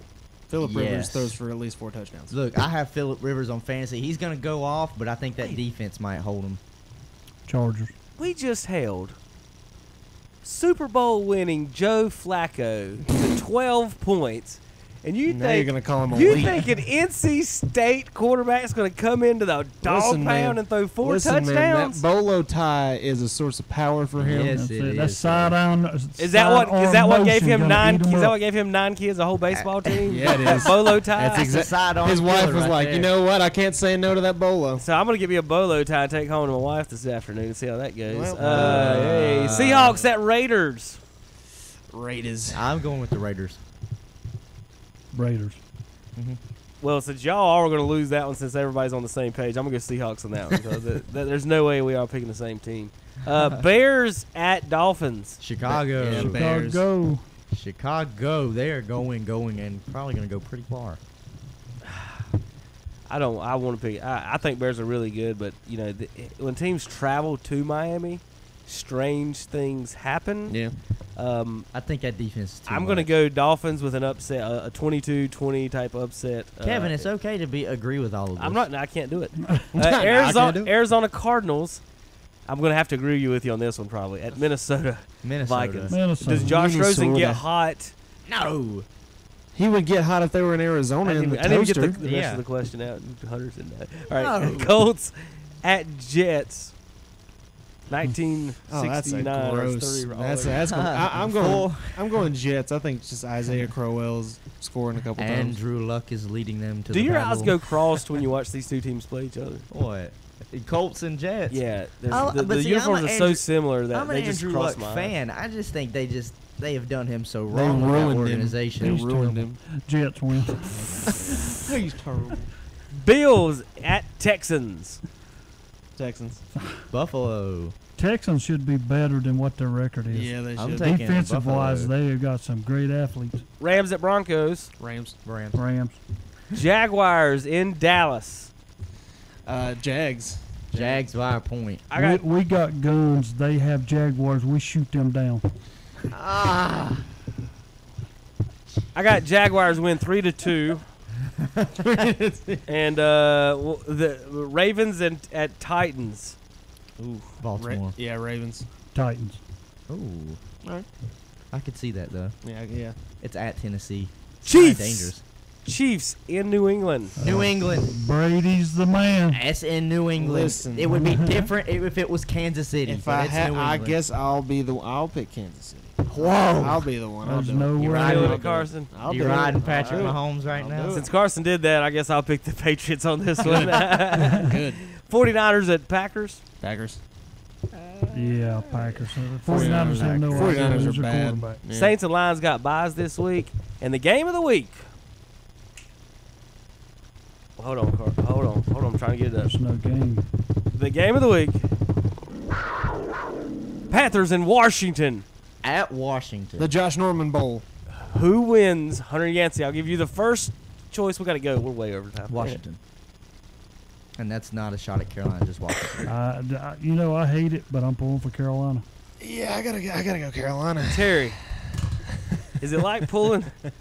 They're gonna rush for like 250 Carolina yards. Are you is pulling the for the worst Terry? team Are you in pulling for the the NFL for me. Terry in that game? Are you pulling for the Devil or Lucifer? You know, Which one are you pulling for? Redskins or Panthers? In Those that are the two worst teams in my whole bracket of NFL teams. of all your hate, Terry, is that the two teams that you just hope the That's it. NFL cancels those two teams? It today? is because Washington comes in at 31, Carolina at 32. But I'm pulling for Carolina because we need to knock the Redskins off. All right, we got to go. See you next week on Cameron's Den of Kings Mountain Sports Talk, KTCBroadcasting.com. You'll be amazed at what you can find for under $15,000 at Renato Auto Mall in Shelby. Hi, I'm Calvin Hastings. I want to invite you to join the boss as we broadcast live this Saturday, October 13th from 10 a.m. till 2 p.m. at Renato Auto Mall in Shelby. If you want to save some money on a quality pre-owned vehicle, come see us this Saturday. And don't forget, Renato Auto Mall is the Piedmont's headquarters for SUVs. Save thousands of dollars. And be sure to join the boss for free Dairy Queen hot dogs, chips, and soft drinks. Plus, register to win some great prizes, including tickets to a North Carolina Tar Heel football game, Renaissance Festival tickets, free rounds of golf, Boss t-shirts, and much more. Plus, see Large Marge, the pink Cadillac. So plan now to be there and see what you can buy for under $15,000 at Renato Auto Mall. Home of the Renato Buick, GMC, Renato Honda, and Renato Kia. Online at RenatoAutomall.com. Christopher Bell now in the crosshairs as he comes to the line. The NASCAR Camping World Truck Series playoffs. We are at Talladega Superspeedway. Race 3. Things are very tense here today, folks. And 2 drivers will be eliminated from contention. Into the wall goes Johnny Sauter. Into the wall goes Stuart Friesen. The Talladega 250. Christopher Bell occupies the bottom. Sauter has no drafting help. Saturday at 12:30 on the Motor Racing Network. The Talladega 250 this Saturday at 12:30 on WCSL 92.3 FM, 1590 AM, and online at ktcbroadcasting.com. When you shop our local advertisers, be sure to tell them you heard it on the radio. That way they'll know that their radio dollars they spend works for them and you too. Even in today's fast-moving world, radio remains the leading media to reach more people.